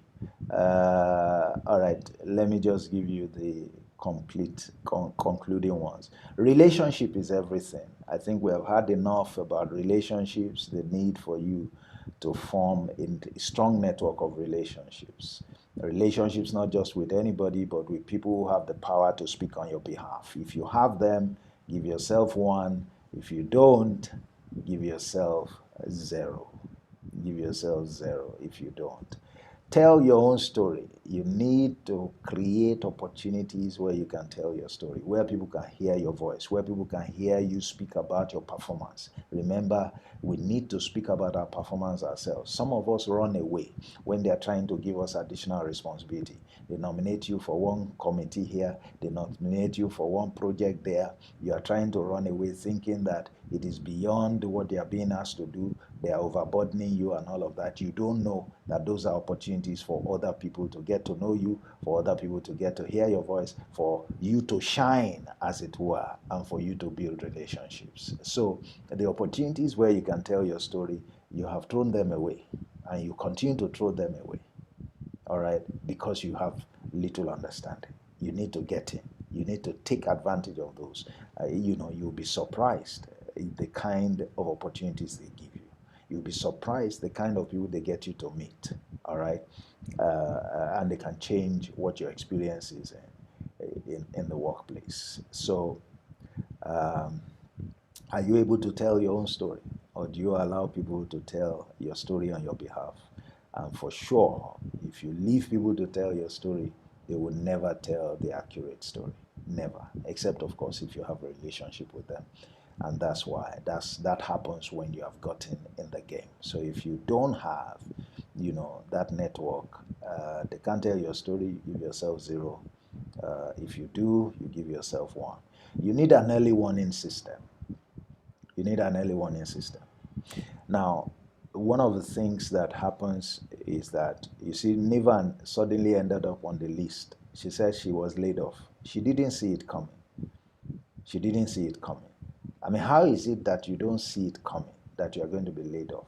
The list of those who are going to be sacked is usually not compiled in a day or a week. It takes a bit of time from my experience. So while all of that was going on, you didn't hear anything from the grapevine. It shows how weak, how passive, how laid back, the person is. For something as serious as that to catch you unawares. If you are in the game, if you have a presence of mind about what's going on in, your workplace, it won't catch you by surprise. And if it doesn't catch you by surprise, guess what? It means you already know that this is what some people are thinking, and because you know it's wrong, and that's not meant to be your lot, you have the opportunity to take steps to forestall it, to react appropriately. But you lose out because you are not in the game. You lose out because you are not in the game. You don't have an early warning system. If I'm in an environment, when my name is mentioned for one thing or the other, whether positive or negative, in 1 or 2 hours, there will be people who will call me to say, we just left a meeting now. This person spoke about you. That person spoke about you. And put yourself in that position. You are in a meeting, you discuss somebody that you know very well, who you have a good relationship. When you get out of the meeting, what are you going to do? Isn't that person one of those you are going to call to try and give them a feedback? So if it was something that was going to work against them, what would you do? You put them on notice. And so they have time, if they want to do something about it, if they want, and they can save themselves a lot of embarrassment. That's what these things are about as well. So if you have it, if you can avoid headwinds that tend to arise, once in a while, because you have the right networks, you should give yourself 1. If not, you please give yourself 0. The real system works behind what you see. In the office politics game, what you see is not what you get. Apologies, to the IT people who may be among us. Usually it's the other way around. The power brokers are not very obvious. But when you are in the game, one of the things you have learned to do is to identify them. When you know them, it makes all the difference. It always makes all the difference. Femi, again, using that example, would have known that having a director now, is like the director, of course, must be one of those who calls the shots. Otherwise he wouldn't have even been able to help Femi out of his situation. So now he's getting an understanding of how the system works. If he's close enough to the director, he gets to learn more about that. The director will tell him other people that are very important, in terms of decision making, in terms of power and influence in the organization. And he can leverage that, in his own conduct. And through that, you can prevent a lot of things. So how much do you know about how your system truly works? And that means, who are those who really take the decisions? Who are those who have the power to speak about your work? We're not even talking about you having a relationship with them now. We're talking about, do you even know? Do you have an understanding of your system? Until you have an understanding of your system, and indeed the power dynamics of your system, you are not safe. You are not safe. Things can work against you. Things can work against you. And every system has that. Because every system, decisions are taken. Every system has that. And like I said, it's not always obvious. You need to find out who is who in your organization. If you don't know, you give yourself 0. If you can beat your chest that you know, then you can give yourself 1. And then you need to get rid of your myths about office politics. One of them is to think that you can escape office politics, like the example that I gave, a man thinking that, he can escape office politics. He resigned from one place, went to a multinational, thinking that in a multinational there can be office politics, only to discover that it was worse in the multinational than where he was coming from. It's a myth. Office politics is everywhere. Everywhere.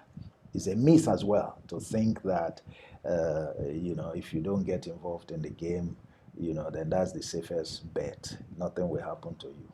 That's a myth. If you don't get involved in the game, get ready, because the system will work against you. You will suffer for it sooner than later. It may take a couple of years, but you will pay, for being passive about the game. It's the problem that many people have had. That's why they use their experience, all right, to describe office politics as being negative, because the thing caught up with them. And instead of, understanding that it was their attitude to office politics that brought about that experience upon them, they describe office politics differently. When you get out of it, office politics doesn't leave you. Neyman Postman wrote a book. He said, if you don't do politics, or politics will do you. That is, you can't escape it. So the earlier you get involved, the better. All right. So if you are caught up by myths, if they have stood in, against you all this while, then, you should give yourself 0. But if you have not been, affected, then you give yourself 1. If you have not been affected, you give yourself 1. So those are your 15 reasons. They are the 15 reasons you signed up for. And let me very key. So this is your ranking. How well suited are you? And I hope you fare very well. So now is the time to total your score. Please share your score with us. In the chat, if you have more than 12, not 12. It's not 12 or more. If you have more than 12, that is, if you scored 13, 14, 15, you are very well placed, powerfully placed, to get in that game and contend very strongly. You can really become a force to be reckoned with for good. If you are between 10 and 12, you are strong. Yes, you are quite ready. If you are between 6 and 9, you are somewhat, you have work to do to improve yourself. Yes, you can make an impact. There are things you need to learn, but yes, it's not so bad after all. If you are poor, 4 to 5, you either score 4 or 5, then, you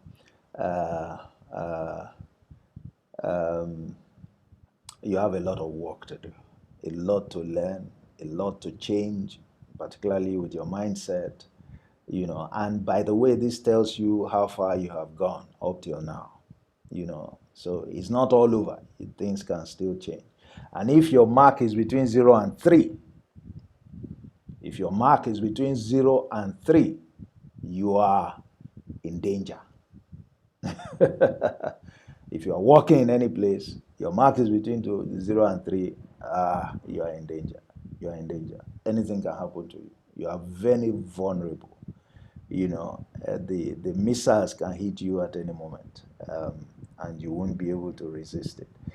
It's interesting that, Alaji Isa you said you scored 13 actually, and I'm puzzled that you scored 13 based on what you shared with us, except you have learned your lesson very well, from, the encounter that you had. Otherwise, it would seem to me that you still have a lot to learn. that you still have a lot to learn. So that's where you are, ladies and gentlemen. You can be thinking of it while I just share with you briefly that, you see, you have to learn the rules of the game of office politics, then you have to play it better than anyone else. Now, I told you there are more compelling reasons than even the 15 that you have looked at. And very quickly, one of them, you need to get in the game to protect your performance. Somebody said you can be demotivated. If they pass you over many times and you don't get your promotion, you will be demotivated. Your performance will soon suffer for it. The moment your performance starts suffering for it, the organization will start working against you. That's how these things happen, because people will start using it. The same people who didn't recognize you when your performance was great, they will start using it against you. Okay? So when you get in the game, it's one of the ways of protecting your performance so that you prevent yourself from being demotivated, because you do all those other things that make your performance recognized, and you get what is due to you. Two, you protect your career. It's a small place. You need to protect your career. You get in the game to protect your career. This is how it is. This is how it is. Sorry, I see Destiny Nathaniel. You can't get 6.9 because there is no fraction. There is no 0.2 or 0. Whatever. So, except I'm mistaken, you can only get a round figure. All right, you can't also dodge, you can't escape office politics. We have said that. I think that's compelling enough a reason. If I can't escape something, shouldn't I brace up and get in? Again, Femi's attitude helps us. It's a test, by the way, of your interpersonal skills. The reason many of us don't have the kind of relationships is because our interpersonal skills are weak, very weak. If they are not, we would have more relationships. We would have more people, good network of relationships. And so it should be telling you that this is one area in which you need to improve, that you must address. Finally, there are two currencies, in the workplace that you need to build. There is the performance currency, there is the relationship currency.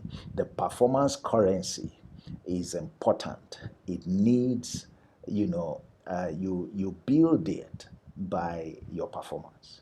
But the relationship currency is more important. It's of greater value. It lasts longer. It's more valuable. All right? It's surer. It's always there. It even works for you beyond your immediate place of work. All right? So you need to nurture it. You need to nurture it. The more you nurture relationships, the more you have relationship currency, the richer you are in the organization, the greater the goodwill that you can count on. All right? And the lower the risk that the environment will work against you. That's it, ladies and gentlemen, for the session. And some of you have asked me a couple of questions here. What do I do, sir, now that this is my score? Somebody says I'm fully prepared now for my next job. That's great. Okay. Somebody said,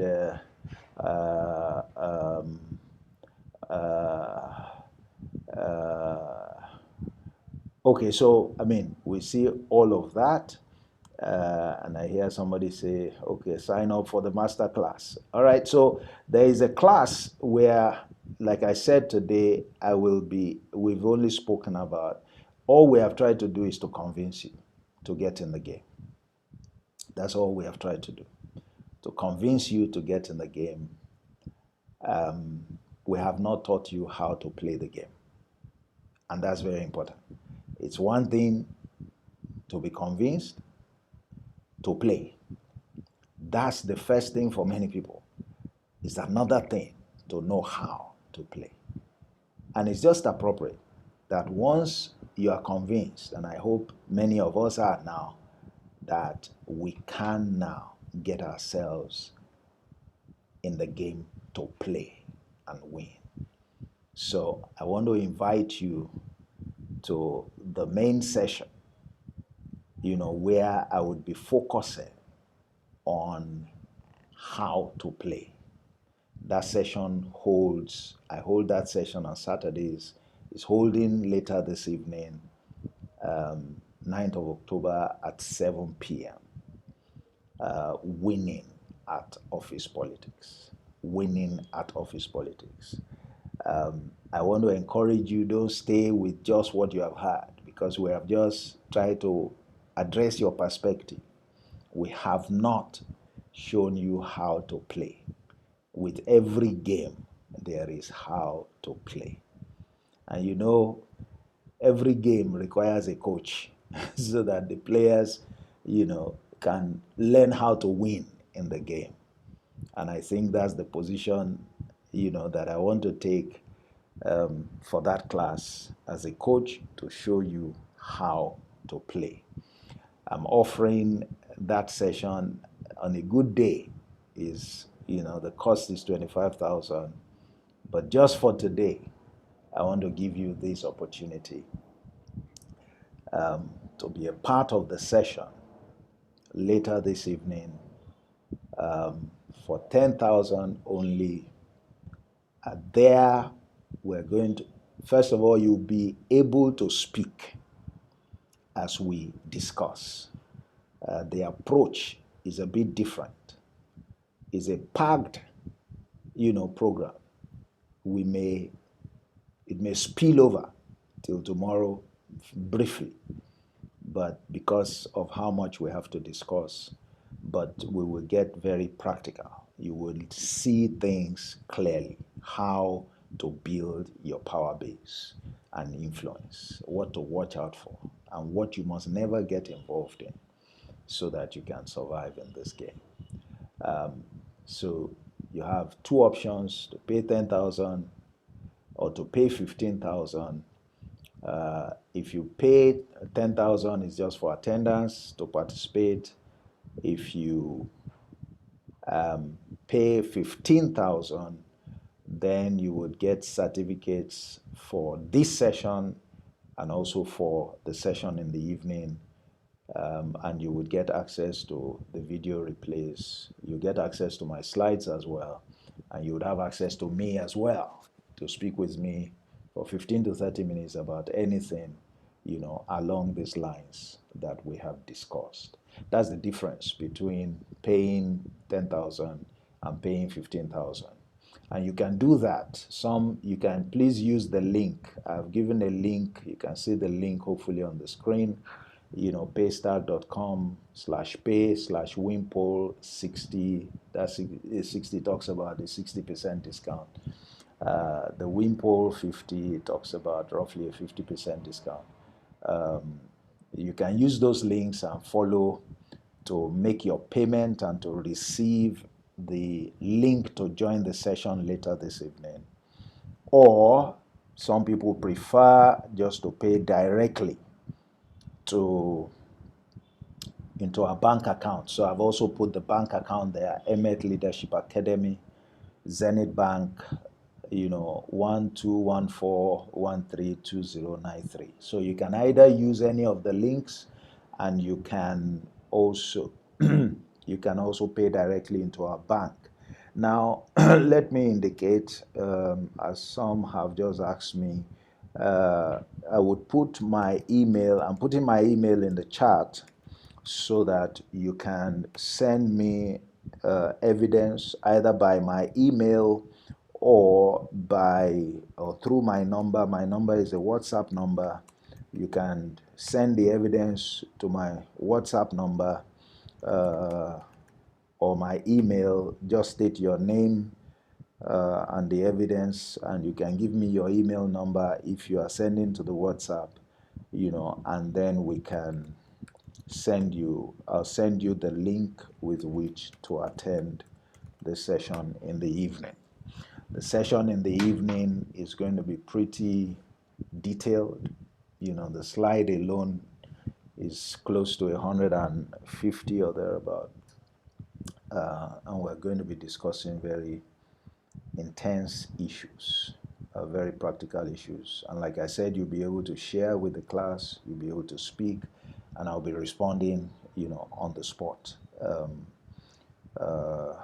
and we do that, to the extent that we can. And you do have the opportunity of speaking with me.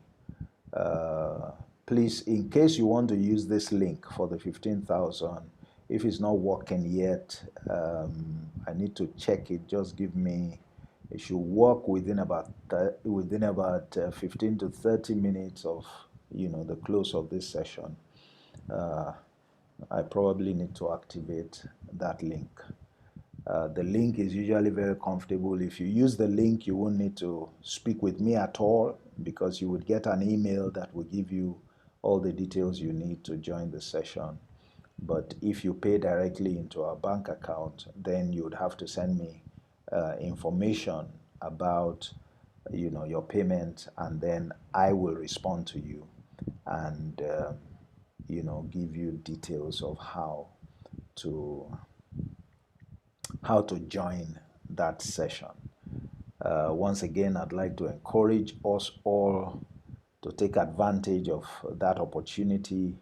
What you are going to learn from that larger class cannot be compared with what you have had.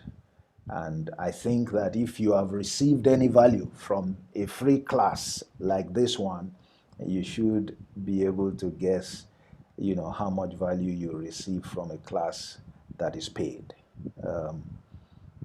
I would have had the opportunity of sharing with you some comments from the previous classes that have held, how people felt about them, but they certainly regarded it as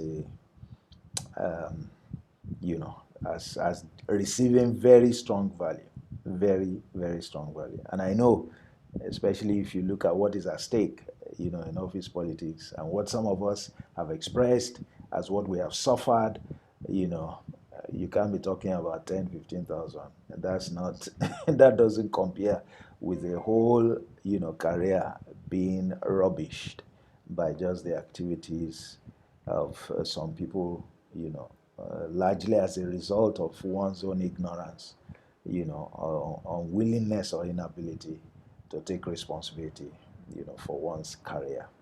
So, once again, take advantage and try and get in, and use the opportunity for now.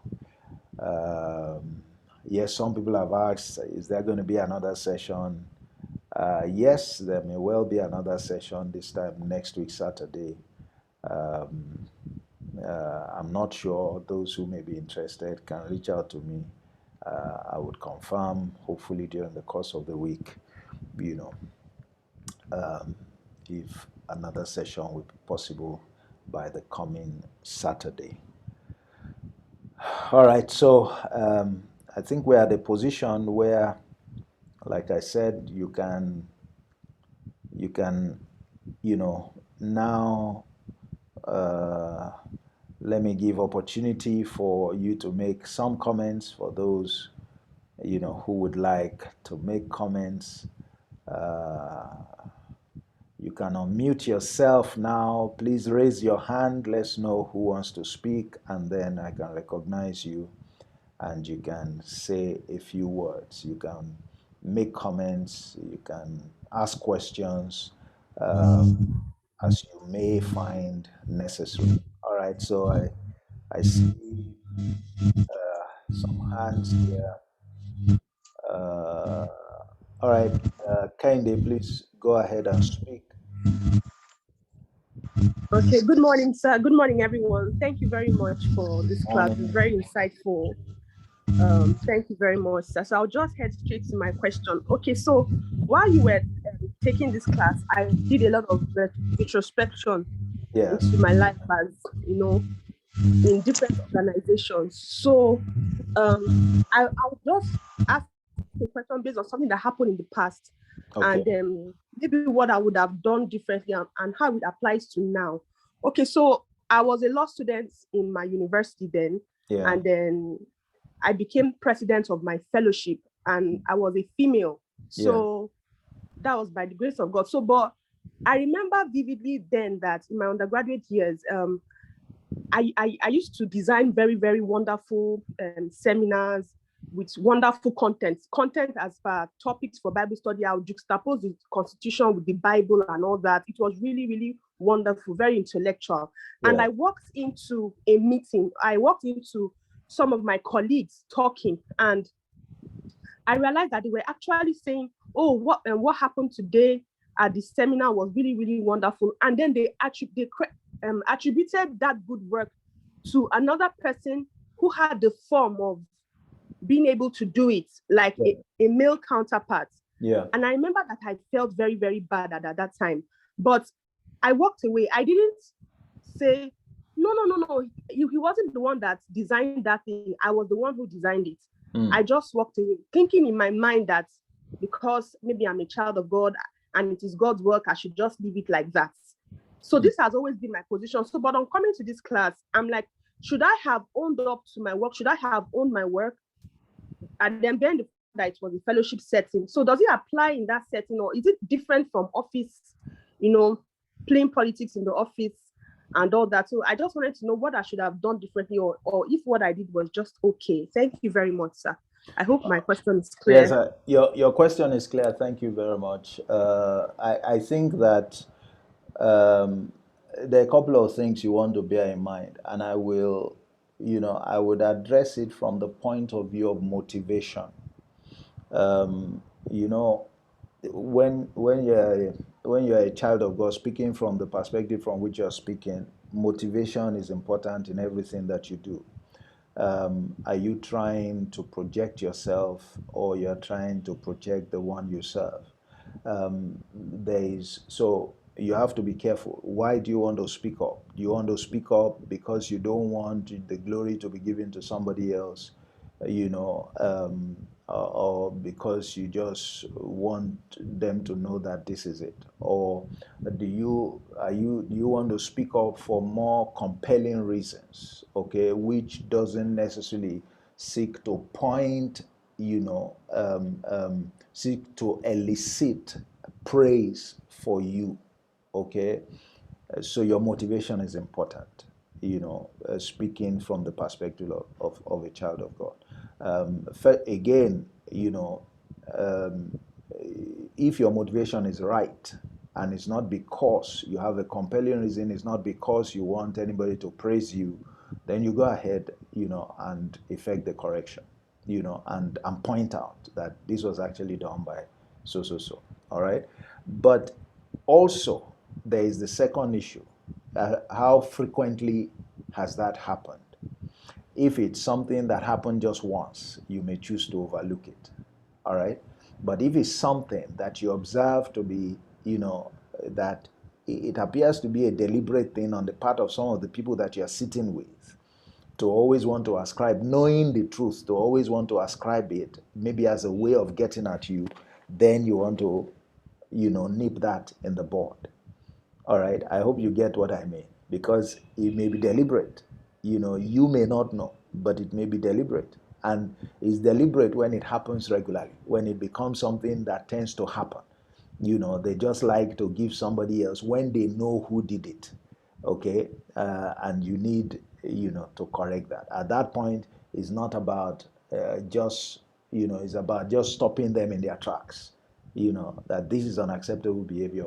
And from the point of view of a child of God also, you have a responsibility to stop them in their tracks. You have a responsibility to ensure that people do not continue to carry, false information, especially when they are being deliberate about it. They need to be exposed, they need to be corrected, and you would hope that they would learn from that. And if they don't learn from it, then that would be a shame. It won't be because you as a leader, you haven't corrected them.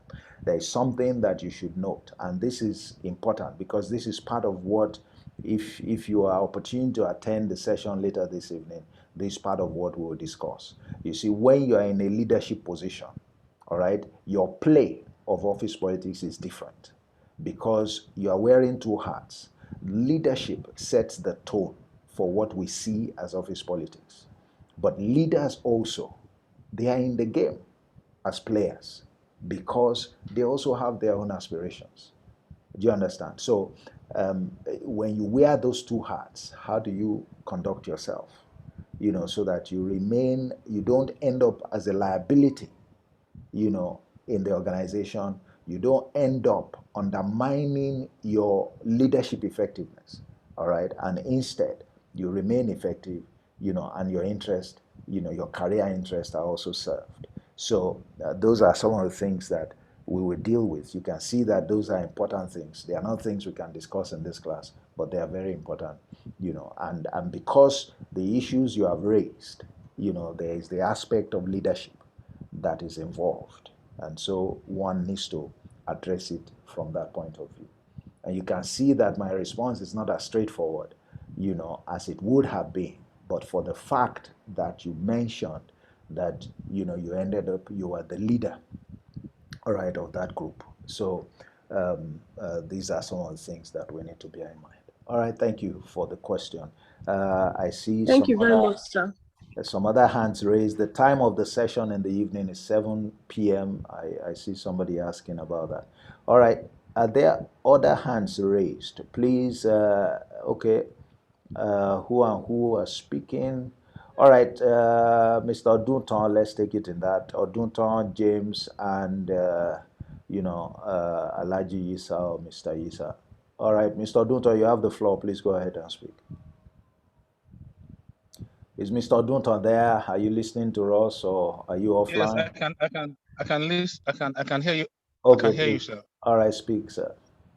Thank you very much for this opportunity you granted us, My especially pleasure. myself. I am not a staff, but everything that you have said, I have likened it to be a contractor and a client. Okay. I am a contractor. I own a small firm that I've just started, Yes. and the politics is massive, sir. Mm. And it is, in fact, it is monetarily massive. Yeah. So it's not really a question, as it were, but I think, am I allowed? Because I am not a staff, but anytime you talk about staff and being a leader, I just see my company where I represent as the staff Yes. and the client as the employer. Mm. So am I allowed? And all of the things that you have said about on how to politicize yourself to be noticed can be implemented by a contractor to a client. Certainly, certainly. The thing where the politics come in for the contractor is this, is because you and I know that there is competition when it comes to contracting. You have to contend with other people, and you are dealing with somebody where you want to get a job. All right, so you want to get a job in a company. There's somebody who is in charge. They have a system in place, presumably. There are interests, whether you like it or not. But on your part, you have to pitch. You want to get the job. But guess what? There are some other contractors like yourself who also want to get the job. Now, all of you will do what you need to do in order to get the job. This is where it becomes a game, and this is where the politics of it comes in. You can choose to play well and right, others can choose to play differently. Some people will give bribes, some people, we do some other things. Some people we even get diabolic. I mean, you see all kinds of things. All right. So it isn't very different, because what? You're working within a system. The system has some rules. You have to bear in mind how others are playing, because you are not the only player. And you have to use all of that information to pitch, how you play so that you can win. Okay? And so you learn how to play. That's the sense in which this framework will help you as well. If you were to attend the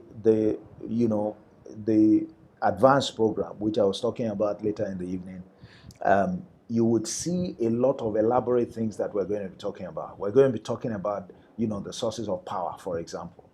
Now, you also need to build power. You need to build relationships. And there is a way to go about doing these things. It has to be part of how you handle your business. Because, truth be told, if you have the right relationships, you will get more jobs. You will get jobs easier. There will be people who will call you to come and bid for jobs you don't even know, just on account of relationships. You understand? So, I mean, these are things that, and you need to learn about them, because relationships is not just about coming to say hi, hi. You understand? It's not. It's, there are, I'm sorry, sir. yes, Can I just say one thing? Not just one thing, please. yes, Like recently, we have issues because of, it's the rainy season, and in construction, it's not really a good time to build. yes, So we commenced the building about April when the rain hadn't started that much. So we had to, for now, put a stop tentatively. Then we resume back when it's dry. Now yes. it calls for evaluation. Mm, It calls for evaluation so that we can know how much that we have extended on the contract. So I was just, this seminar has just solved a problem in my life right now, in the mm, life of my organization, because the client representative came and he told me we couldn't have access to the field that we are working because of the waterlogged area. yeah. So I was giving him, okay, this is what we have done in percentages. Mm-hmm. So I was even showing him a picture of what we have been able to do to a tune of 100%, but he disagreed with me. Yes. And he says it's not going to be 100%, it is going to be 85%. But I tell you, the 15%, if it is going to be, if it's going to be exchanged with monetary value, that means it's going to tell on Mm, total estimate that has been spent. Meanwhile, we are going to remove that instead of you adding that up. He mm. told me now. I was caught up in a dilemma there because this is a client representative. I must be very careful so that I don't argue with him, because what he says concerning me is very important. So my question is, in a case like that, is Yeah. it is it always good to play the politics by being humble, trying to seek his understanding, playing it out there, or maintaining a ground and saying, no, this is what we have done to a client No, representative? the first thing is that, what's the nature of your relationship with the person? Well, he How just come. how cordial is your relationship? Is it purely professional? Is it more than professional? In which case, there is a pally, between both of you. Clearly, if there is a pally over and above professionalism, it's easier to convince the person. If the person feels that you just like to stay on the professional side, both of you would be dealing with professional ego, in which case he wants to prove that he knows, you want to prove that you know, and nothing is going to, it will work against you ultimately, because you are the contractor. I mean, and they won't pay you more than what they agree. So this is again where the issue of relationship is. Now, the other thing, and that's part of why relationships are important, is that there are skills that you need to build. There are negotiation skills, there are persuasion skills. You understand? There is the skill of emotional intelligence, which will help you to get the best out of people when you are talking to them. All right? These are the things that many of us overlook, you know, yet they would have helped you to resolve the kind of instances, that you're having to deal with now. Because you can understand where the man is coming Absolutely. from. You know how to Yes, pitch, sir. you know the words to use, you know the demeanor, all right, to project as one that is, that gives him all the regard, that even pleads. You see, at times, even though you know that what you have done is correct, the way you pitch is important. You may plead, not because Yes. of anything, but just to make the other person feel that, he is in control. And that is Mm. psychological. When they have that, then you will hear something, you will say, okay, okay, don't worry, I will see what I can do. That's it. It isn't what you want. for him to acknowledge Yeah. that it's 100%. Does it matter whether he feels he has a swollen head or not? I mean, so these are the things that we need to bear in mind. Many of we lose because we don't have some of these skills, and people will not learn them. Yet they make the difference. All right, practically in how we deal. They make the difference in your outcomes in your business. All right, because take it or leave it, people are important. Learning how to deal with people is a must for anybody who wants to succeed at anything where people make the decisions. All right, Wow. so Thank you very that much. that's what it is. That's what it is. Okay, I Thank you think. very much. Thank you very much. There are still some other hands. Let's quickly take them so that we can wrap up. Who else is there? Mr. James, are you there? Please go ahead and speak. And after Mr. James, we'll take Mr. Yisa. Okay, thank you very much, sir. Thank you, sir.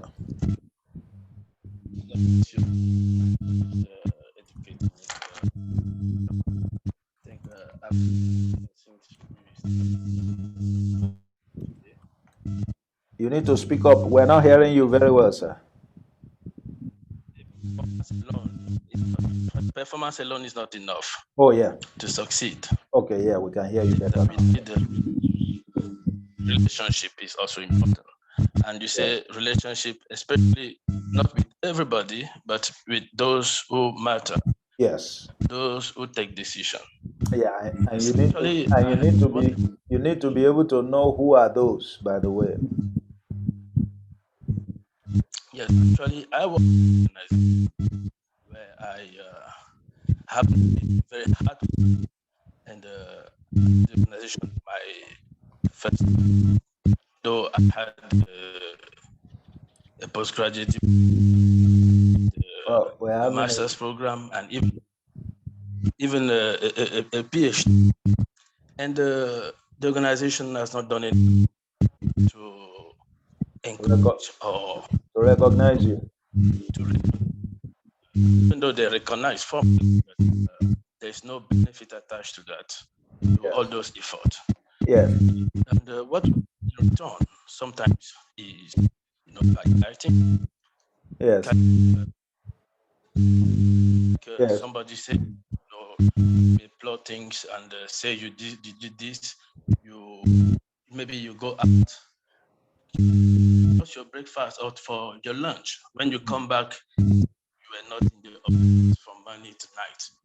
And so recently I discovered that it was office politics. And I was with a colleague. And after the discussion, I stumbled on the app.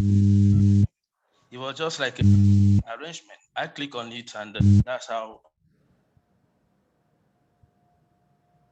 I really want to thank you because the program has really educated so many things. Just like the woman presented. Yeah. I was like her. I used to, before this presentation, that all we need is hard work. All we need is commitment to the action. All we need is our discipline and self-discipline, our, how do I call it, our responsibility, also qualities and values, character, to succeed in the workplace. But now I discovered that we play a game called politics, office politics, and quite interesting. And I really want to appreciate. And the last one is when you were planning on the program, when you reserve some seat. Yeah.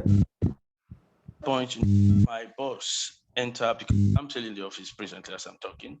You said what? I mean, explaining what I saw 10,000 and 15,000. Yes. My Your boss entered. We're not hearing you very well, sir. But Mr. I Mr. could not J. really get. Maybe let's like to know what Okay, is. your boss. Okay, Yes, sorry. sir. The difference is that the 10,000 is just for attendance. Okay.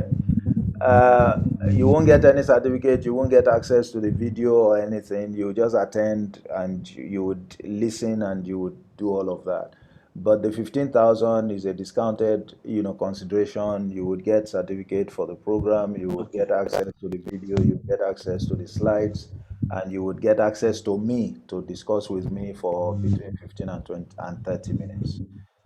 So if you have any issues that I can deal with for you, any counsel I can give you on personal basis, you have access to that. That's what the 15,000 is for. And you can pay directly into our bank or use that link. That link, like I said, will be active about 30 minutes after we are done. You know, Oh, because there's something I need to activate the link so that those who prefer to use the link can use the link. If you prefer to use the account, just pay into the account. I have shared my email and phone number. If you use the account, just send me evidence that you have paid, and then I'll send you uh, the link to enable you join the session. So look forward to seeing you, sir, at the session. Yeah. this- all right. All right. Thank you very much, sir. Alaji Isa or Mr. Isa, as the case may be. Pardon me, I don't know which one. Are you there, sir? Yeah, I am here. Can you hear me? Yes, we can hear you, sir. Good afternoon. Mr. Isa will just be fine. Thank you very much for Oh, this okay. wonderful Thank you. session. I must say it. I missed the last session that you had.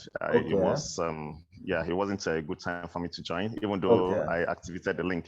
I Oh, couldn't okay. join then. Okay. Yes. All right. You've said a lot, and it just look as if you are narrating my work history, right from the beginning up till the end. Let me start, with this 13 score that because Okay. I was surprised myself that I could get 13. Yes. You see, I work in the public service, and by the grace of God, Yeah. I am at the management. I'm a deputy Level. director. Okay. And and the nature, it is a service, it's a purely service industry, Okay. not profit making, Yeah. but with inflow that run, in that crosses 10 billion naira per annum.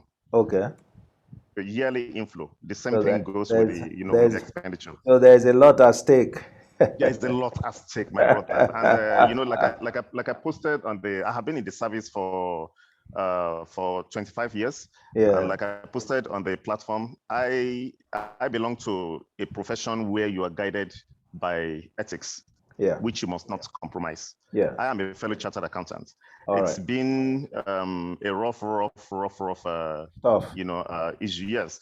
So you are in a system where you see violations upon violations, Yeah. infractions upon infractions. Yeah. And because people know about your track record, about the value that you stand for. And I think that is why I'm able to score 13, because Yeah. I itemize all these things. Performance, there is no question that About it. I have been an excellent here. Yes.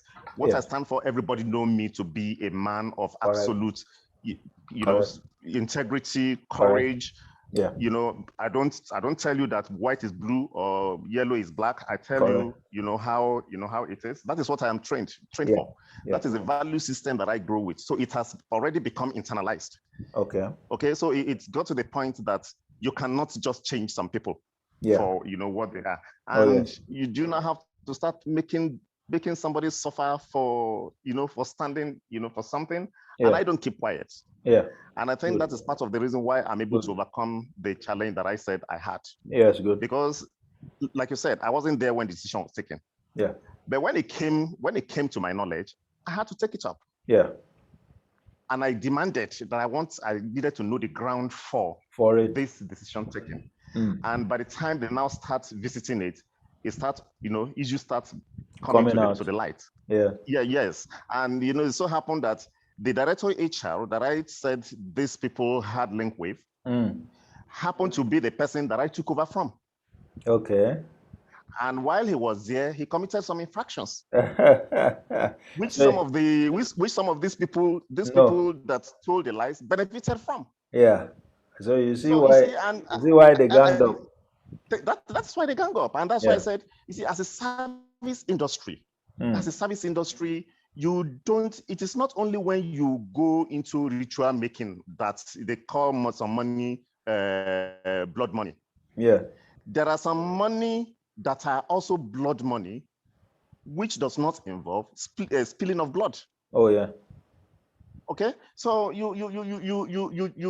step on what you are not supposed to do. You have a primary objective to meet, but because you are now in a place where you have so much at your disposal, the primary objective is being made to suffer, and you now focus on how to enrich yourself. Yeah. And people are watching you, and you don't want anybody to talk. The moment somebody talk, the next thing for you is So go after him. to hot list that person. Yes, you go Yeah. after that person. Yeah. Okay, so I seem to meet all this criteria, all the 15 criteria. I have them listed, and I'm going to go over them, one after the other. I only score 000 in three places. even those places that I scored 000 is because you said there is no, it has to be absolute. Yeah. There are some that I could have readily score No, don't worry. 0.9 like somebody. Is to give you room to improve as well. Exactly. Then the question that I want to ask, which I want you to also examine, Yes. for us, maybe in your subsequent presentation. All right. When you are in an environment where the leadership at the topmost level does not practice what it preaches, it tells you do this, and you are doing it, then along the line they start feeling uncomfortable that you are even doing it too much. Or that because you are this doing thing it at all. happens. And if you don't do it, it's a problem. Because they didn't mean it when they told you. Because they did not mean it when they told you. They didn't mean it. Yeah. So these are the issues that we have that make innocent people who are really, really committed. And that is why you hardly see good professionals in public service. Yes. You hardly go to any establishment. You hardly find chartered accountants in any government establishment. Yes. Because of the kind of thing that that happens there. Yes, exactly. So I want this leadership talk to also speak on how do you really play safe, because every organization has vision and mission.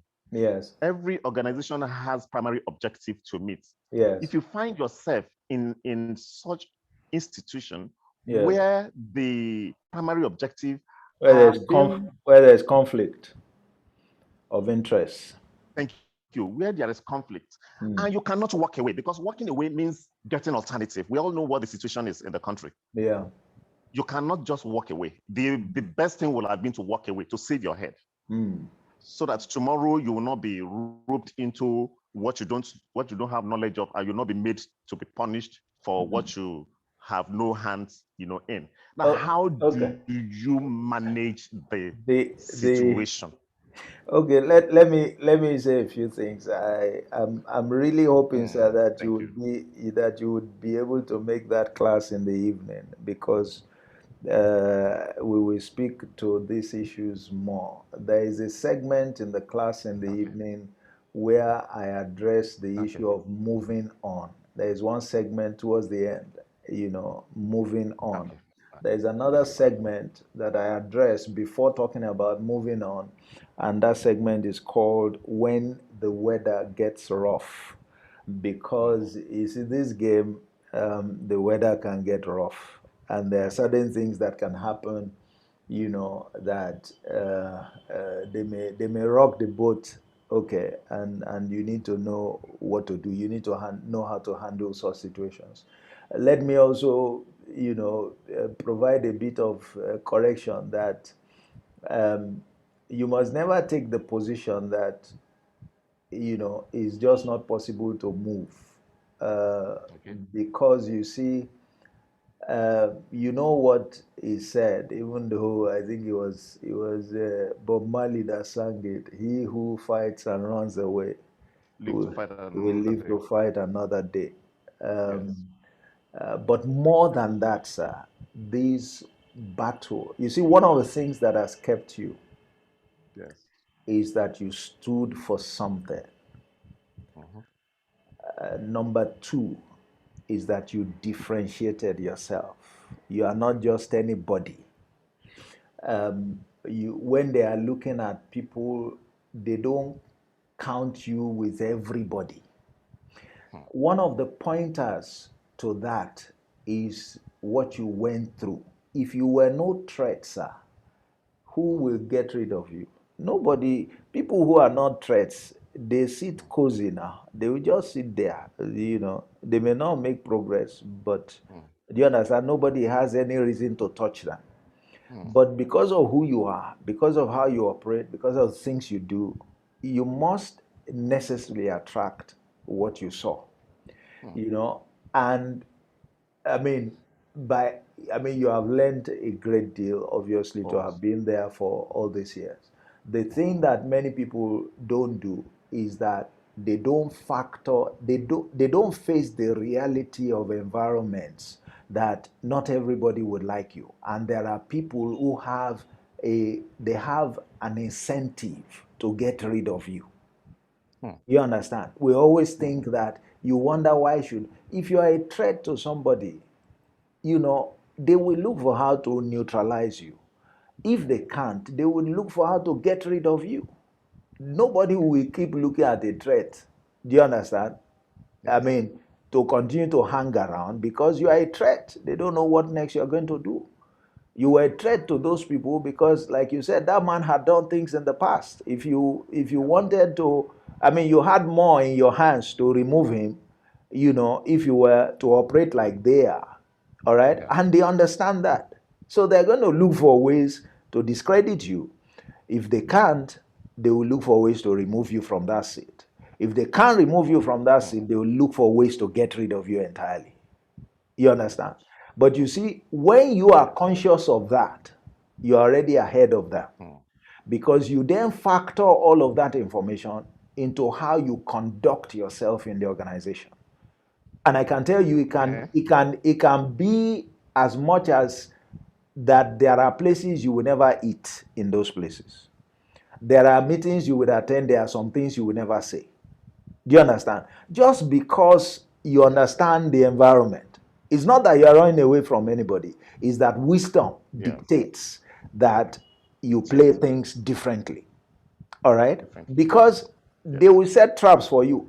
They will want you to say something. They want you to pitch you against those at the top. They will do all manner of things. All right, so you have to be on your toes. It's not an environment in which you can just hang around and say, I'm doing my job and all of that. No, you must know that there are enemies, and these are what they can be up to, and you must be so guided. So you come and you go. You are not flying blind. You are strategic in your approach, you know, and that's it. And that means you are in the game. You are playing it. Okay. Thank you. And one of the good things that I hope the class learns from all that you have said is that you don't have to trade off your values Thank you. to survive in this game. You don't have to, you must be a man of principle. These are things that some of the people who say these things can't stand for. They can't stand for anything. Things happen, they move here today, they move here tomorrow, and they don't know that the powers that be are watching. They may not be saying anything, but there are people who are watching. There are things are being recorded. It may not be on paper, but let them mention your name in some gatherings. You'll be shocked at what people have recorded, about you. You'll be shocked. So what people see, because they are not present at those environments, is that they don't know.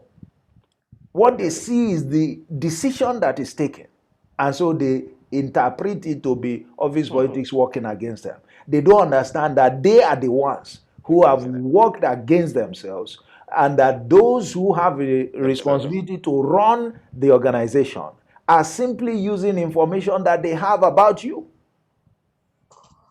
to take decisions, and now those decisions are working against you. And they will, if the chips are down. If some people who are let into what the organization knows about them, they will cover their eyes in shame. Because they also, look at, and that's one of the points I was trying to draw the class's attention to when Mr. Femi shared his example. Before he took the bull by the horns, he will be going around telling everybody about how management is this, how his boss is this, how is that, and all of that. And many of us will not be truthful to tell him, okay, so what have you done? Because you are making it look as if there is nothing you can do. And it's not like that. Now, the moment he decided to do something, look at how everything, turned around. So hopefully he learned his lesson. So in that environment, sir, you see, it's always one of the things also that we discuss. In fact, that's where I start from in the course in the evening, is to discuss the environment in which office politics is played. You must understand the environment. A lot of things set the tone. One of it is management, and that's one of the things you have mentioned. What if you have a CEO or an overall head, who says it, but he doesn't mean it, and who is like an accomplice, who is complicit in some of the things that you're having to deal with? How do you manage that?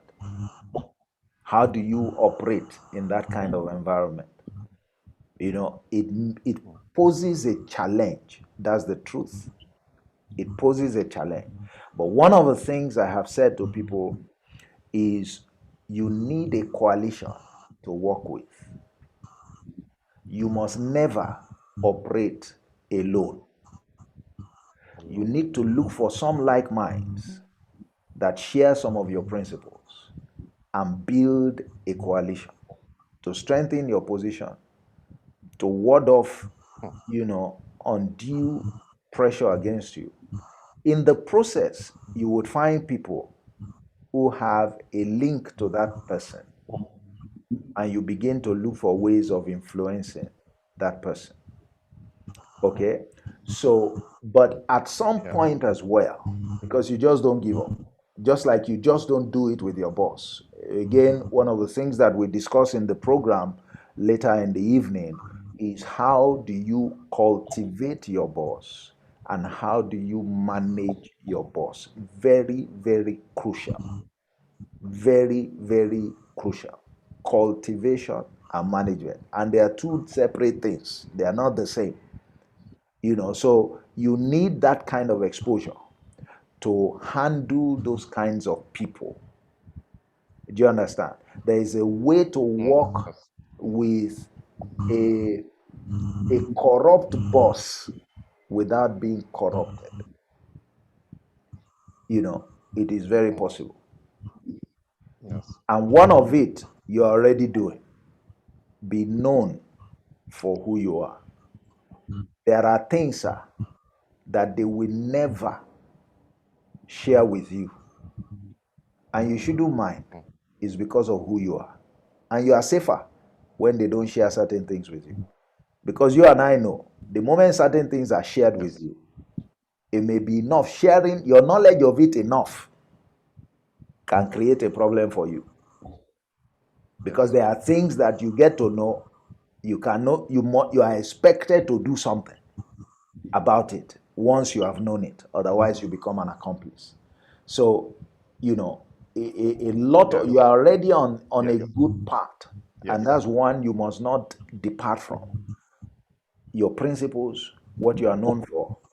Even when you are trying to cultivate that person who you need to cultivate, one of the things you don't trade off is those principles. That person must know you for who you are, know you where the lines are drawn, and that will define the relationship. But it doesn't mean both of you cannot get along very well.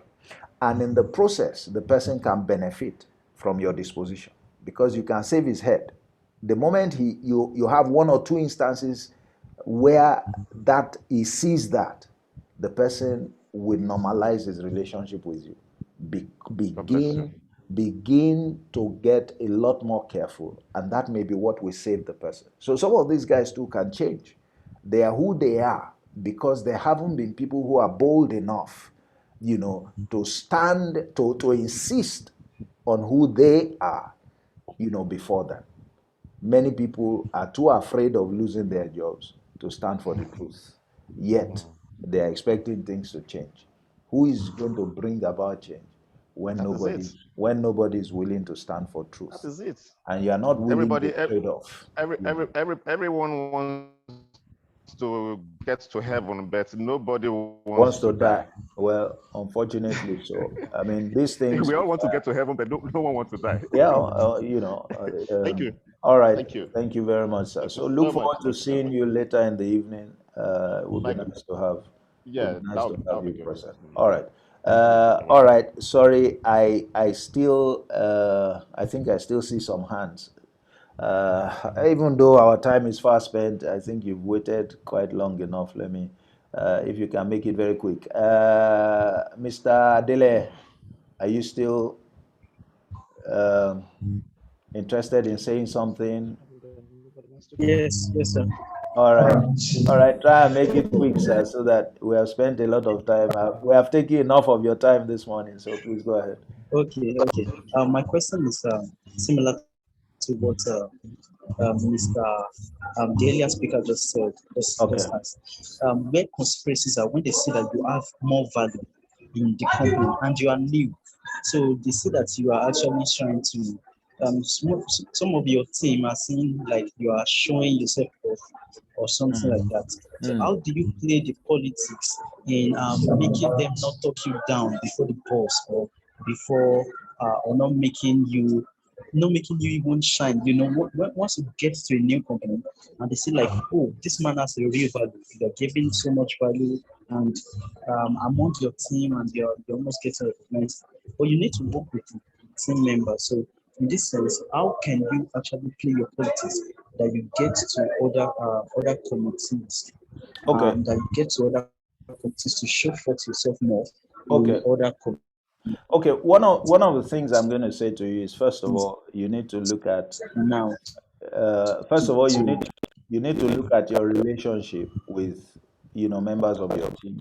You need to look at your relationship with some of those people. You need to make an effort, to have a good relationship with some of those people. If you do have a good relationship with them, they are not likely to be as antagonistic towards you as you have described.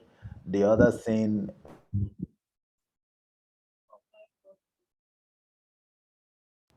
sorry, is that one of the things we must learn to do is you also learn to you know to speak good things about them.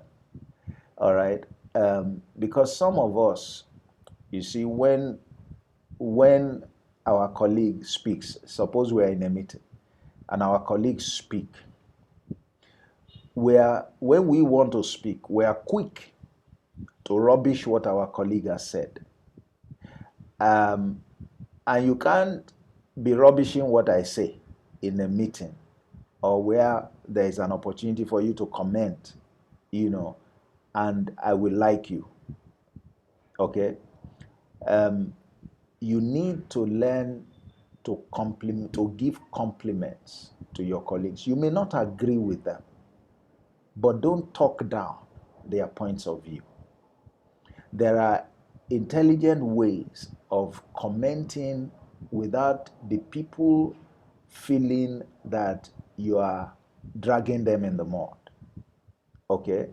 And when you do that, the more you do that, the more they feel less, antagonistic towards you. The more they become more accommodating, of you. The more they are willing also to project you.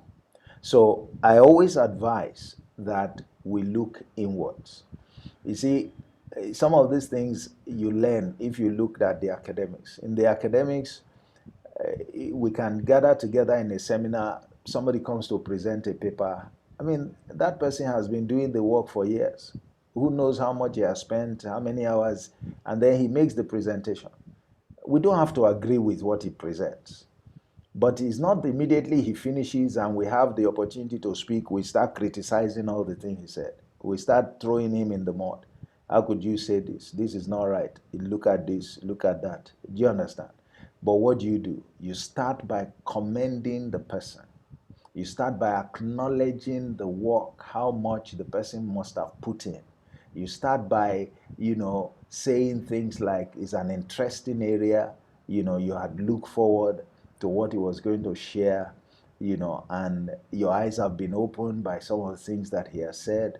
It's an area that holds a great potential, for advancement in research, and particularly in his area. All right, those ones must go first before, and then when you want to express your areas of disagreement, you don't express that you are disagreeing with the person.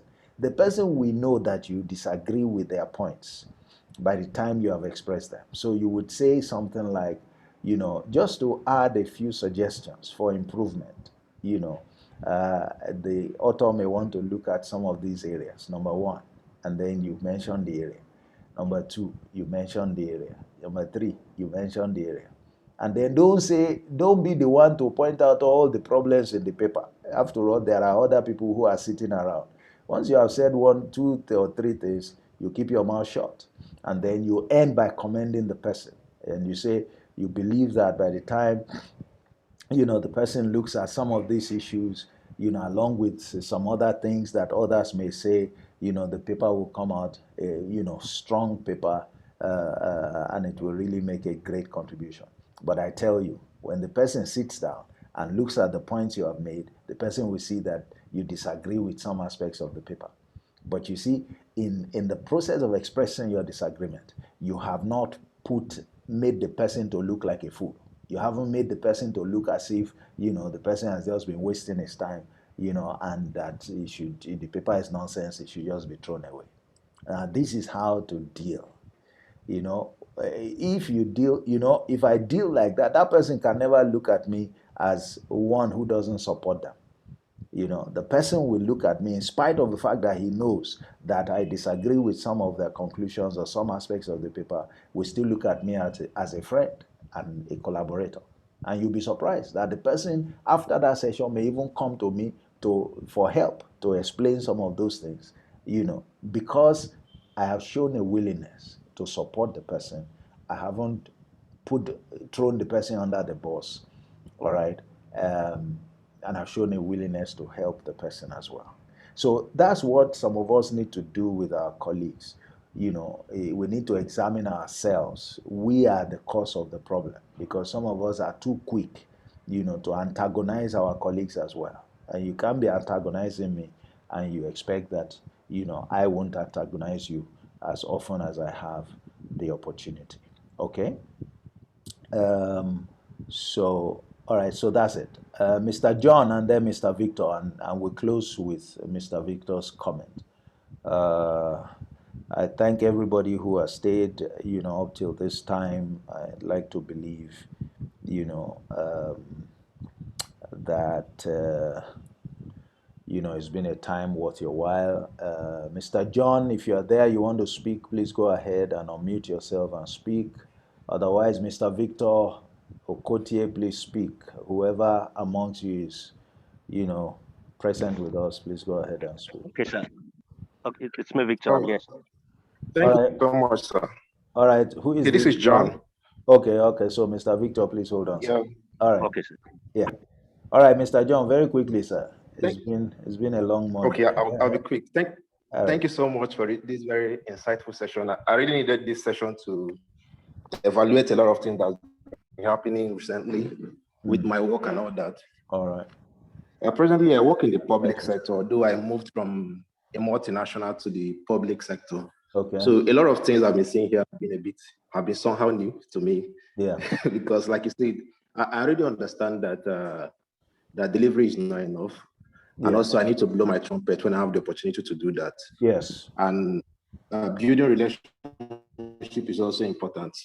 But I'm having some difficulty with some things.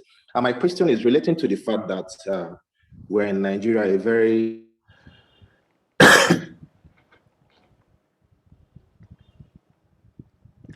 We're not hearing you now. I think your volume your connection may be having some challenge. If you can hear us. multicultural and multi-religious. Okay. I mean, English is not like English is not the lingua franca. Yes. So what are you gonna do when people speak their native dialect? Like we're in an official setting, yes. and we are trying to discuss a matter that is relating to maybe a project or something important, and people quickly switch to their language and they are discussing.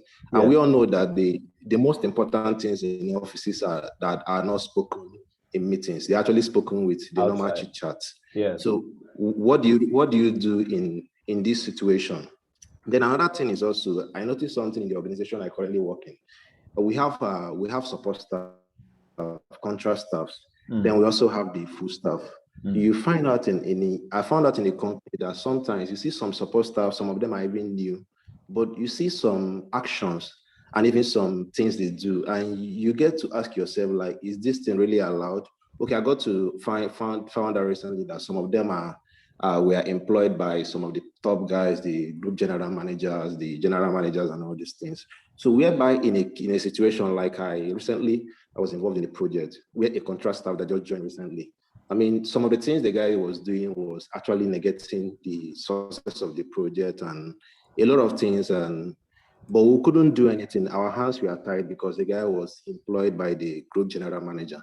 So in a case like this, like I mentioned, people speaking their native dialect in important things, and also where, like the instance I gave you just comes in. What are you going to do? Because these things are really new to me, because I'm coming from a multinational where people talk about, yes, there's office politics, but there's delivery. There's also people who know their onion and they are trying to present these things. So how do you really tackle these things about languages, religion and all these things in organizations? Thank you. Thank you very much, sir. All right, you're asking me a question with all due respects that is meant to be answered in the next class because these are nitty-gritty of how you deal with office politics in the workplace.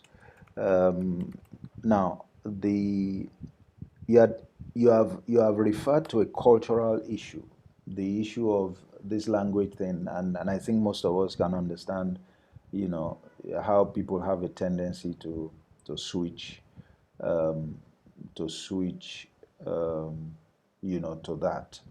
It's more prominent among certain people in the country than among others. But everybody is guilty of it, especially in the public sector. So if you're operating in Abuja, you know what is likely to be that kind of language. If you are in the West, in the Yoruba area, yes, I'm in Abuja actually. If you are in the East, you know what it would be. Now, so the problem is the culture, and it's, I said earlier on that if you were attending, the next program in the evening, my starting point is culture, because you need to understand the environment in which you operate. The environment is very crucial. A lot of people don't pay enough attention to the dictates of the environment, and this is a peculiarity of certain environments. Now, so you're going to need to evaluate the culture, and to see, is this something you can change? Usually, the challenge is one person can't immediately change culture. Culture has been formed over years. Now, unless and until you get to a leadership position, or you build the kind of power and influence that is required, you can't tamper with culture. So depending on how bad it is, you have a decision to take, you know, whether to just leave it and to navigate how, and to, work on how to navigate it so that you are not disadvantaged, or whether to just completely start looking, elsewhere. Okay. So depending on what you come up with, you then decide, the options. There are different options. And how you approach your relationships is important, where you cannot change the culture. Okay. So what will happen is that there are two things at least that you must learn to do. One, you need to learn the language, or the important things about the language, as quickly as you can. Guess what? Because the moment you begin to speak the language like themselves, even if you are not perfect, they will be relaxed around you. They begin to see you as one of them. They begin to, let down their guards when you're around. Two is you need to be more strategic about the relationships you form, so that even though they say things in their language and you can't understand, when you get out of those gatherings, there are people, who, because of your relationship, they will feed you back. They would explain things to you. They'll tell you what is going on. All right. So there are two things you can immediately that you need to do, okay, to be able to establish yourself, make yourself less vulnerable, in that environment.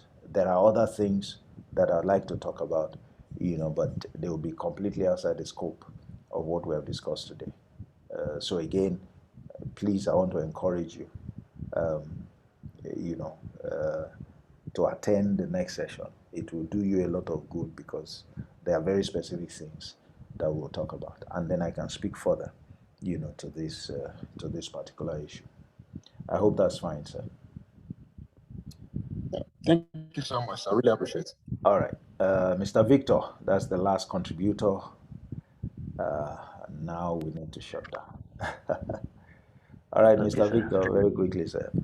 Thank you so much for the opportunity, and I must say I've really learned a lot from this seminar this morning. God will enrich you and bless you for touching people's lives. Amen, sir. We've spent a lot of time, so I'll just go Yes. straight to the point. My own issue has to do with I've been a victim, like you rightly narrated, and uh, the reasons are clear from your lectures. But now I'm talking about as a solution, because my own issue is quite fundamental, because uh, it has to do with it's a cycle. I've done 5 years in this particular organization. It's not a public, it's a private sector, and it's almost like a one-man business. The wife, the daughter, they are only Yes. Yes. management positions. So Wow. you step on one toe, is if you've stepped on three dragons fighting you together, Ha. plus the HR, which is Well, good now. So you already know the environment in which you are dealing. exactly. Yeah. So this particular one, uh, I've not been having it good with the HRO, so, and he's quite unreasonable. But I later found out that, well, I should not blame these guys too much. It's just being used. So they will appear as if they are my friends, management now, and They are use doing the some, HRO yeah, against you. exactly. So When I found you out, know the oh, power, the power this is where behind the we are. system. So you know the power behind the system. Exactly. So Okay. when I got to the wave of it, I am a very straightforward person. I don't waver. I don't know how to pretend. So I just started facing my work, and I learned about blowing trumpets, because it's as if they want to shadow cover your performance, as downplay your performance, to use that to try and Yeah. get you. So what I started doing was, instead of them playing it, I started blowing my trumpet. Yeah. Again, that didn't play out well. Hey, this guy wants to show us he's doing too much. So well, I've prayed about it. Mm. I've left it there. But why I say it's fundamental is because the main issue they are having is as to uh, um, short staff. They are short staff, Mm. and they don't want to employ because More they people. want to save more money. And Yeah. so exactly. Then I worked yesterday till 12 midnight. What's the problem they have with you, Early by the this way? morning, What's the problem they have with you? started. Huh? Okay, that I'm the one instigating that they should employ. I'm the one challenging them in the organizations, because I always tell them, well, we can't keep doing the wrong thing and achieving good result. This workload. Did they come from the same place you come from? No. They are Igbos. I'm a Robo, And and the HR is Yoruba. everybody knows where But you yeah, come from. but They know where you come from. yes, yes, but they all speak Yoruba. So, me, I don't. You don't speak Yoruba. Yes. Okay. And you are Yoruba and you don't speak Yoruba. Yeah. You need to learn to speak if you are going to stay longer in that place. But I don't think it's a language issue. They don't really speak it in the office. I just Oh, think, okay. yeah, Okay. I think it's more of not wanting to spend money. So it's as if you are touching their tail by trying to suggest anything that will make them spend money. So like the COVID time, we worked from home. We were working. They wanted to slash salary by 50%, Mm. and and I said, well, it's quite unfair for we in this department, because it didn't affect our work. If we were working and doing it. In fact, we worked more those period, and these are the productivity and all of that. Oh, it was as if I choked knife in their eyes, and that one, because it had to do with my finances. Actually, the 50% was actually cut off. It could have affected me, but that was what broke the camel's back, and it has not been really easy since then. But But you know, are you aware, for example, if it is true, because you may be doing your work, but it may affect the company through other means, and if it affects the company through other means, then even though you are doing your work, you can't truly expect that the company will be able to uphold its obligations, to you guys alone, being oblivious of others. okay, like I said, the company is at the moment we have like only about four staff, Okay. like real staff. Okay. Yeah, they apart from the support staff that Yeah. come that actually assist the senior associates. Yeah, Mm. so we have like about three senior associates, only one associate Mm. servicing these three senior associates.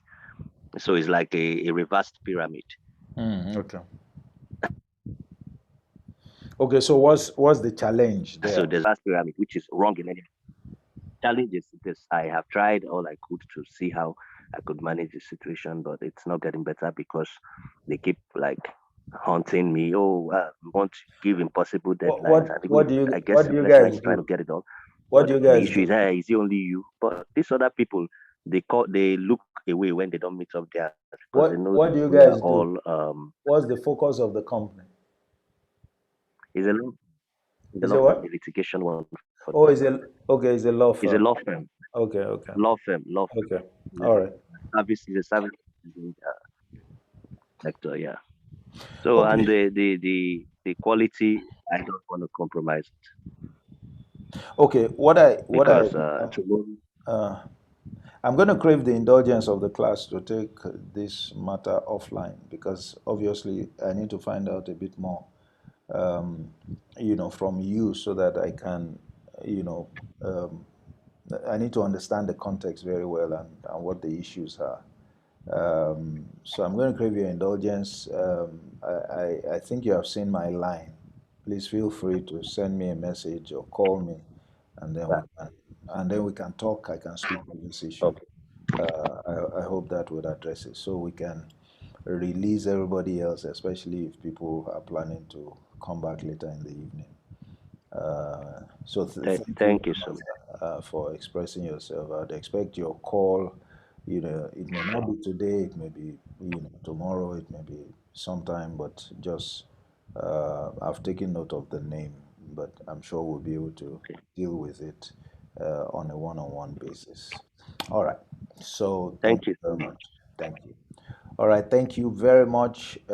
Again, on behalf of MF Leadership Academy, I'd like to appreciate the class. Thank you for your attendance. Thank you for your participation. Thank you for all the comments you have made, for the contribution. It's always a pleasure to hear that people received value and thought the time to be a time that is well spent. Um, that's our essence, is about making the right kind of impact, and if that's helping people, um, not just for their career, but to set things in proper perspective for them, for their future, nothing can be more fulfilling. So we're grateful to have you attend the class. We look forward to seeing you at the class, the advanced class in the evening, so that you can consolidate all that you have learned. Um, I hope many would know that they haven't really learned how to play, and how to play is even more important than just deciding, just knowing that you need to play. And that next session we'll be talking about how to play, and you will significantly receive empowerment in that regard. Um, so look forward to seeing you then, and please, recommend to your colleagues, even those who may be at loggerheads with you, if they understood better what office politics is about, they won't play the game in the manner they have played, and that may well be to your advantage. I recall sometime telling the class that they should recommend to others. Somebody else, he said, even to our colleagues or to our associates. I say yes. It was as though, how can I do that? But certainly all of us can do that. The sky is too big. It can allow everybody to fly, without collision. Thank you once again. Enjoy the rest of your day, and see you at 7 p.m. by the special grace of God. This is MF Leadership Academy, MF Executive Webinar Series. It's been 15 reasons to engage and win at office politics. And my name is Olatunji Shubud. Thank you very much. God bless you.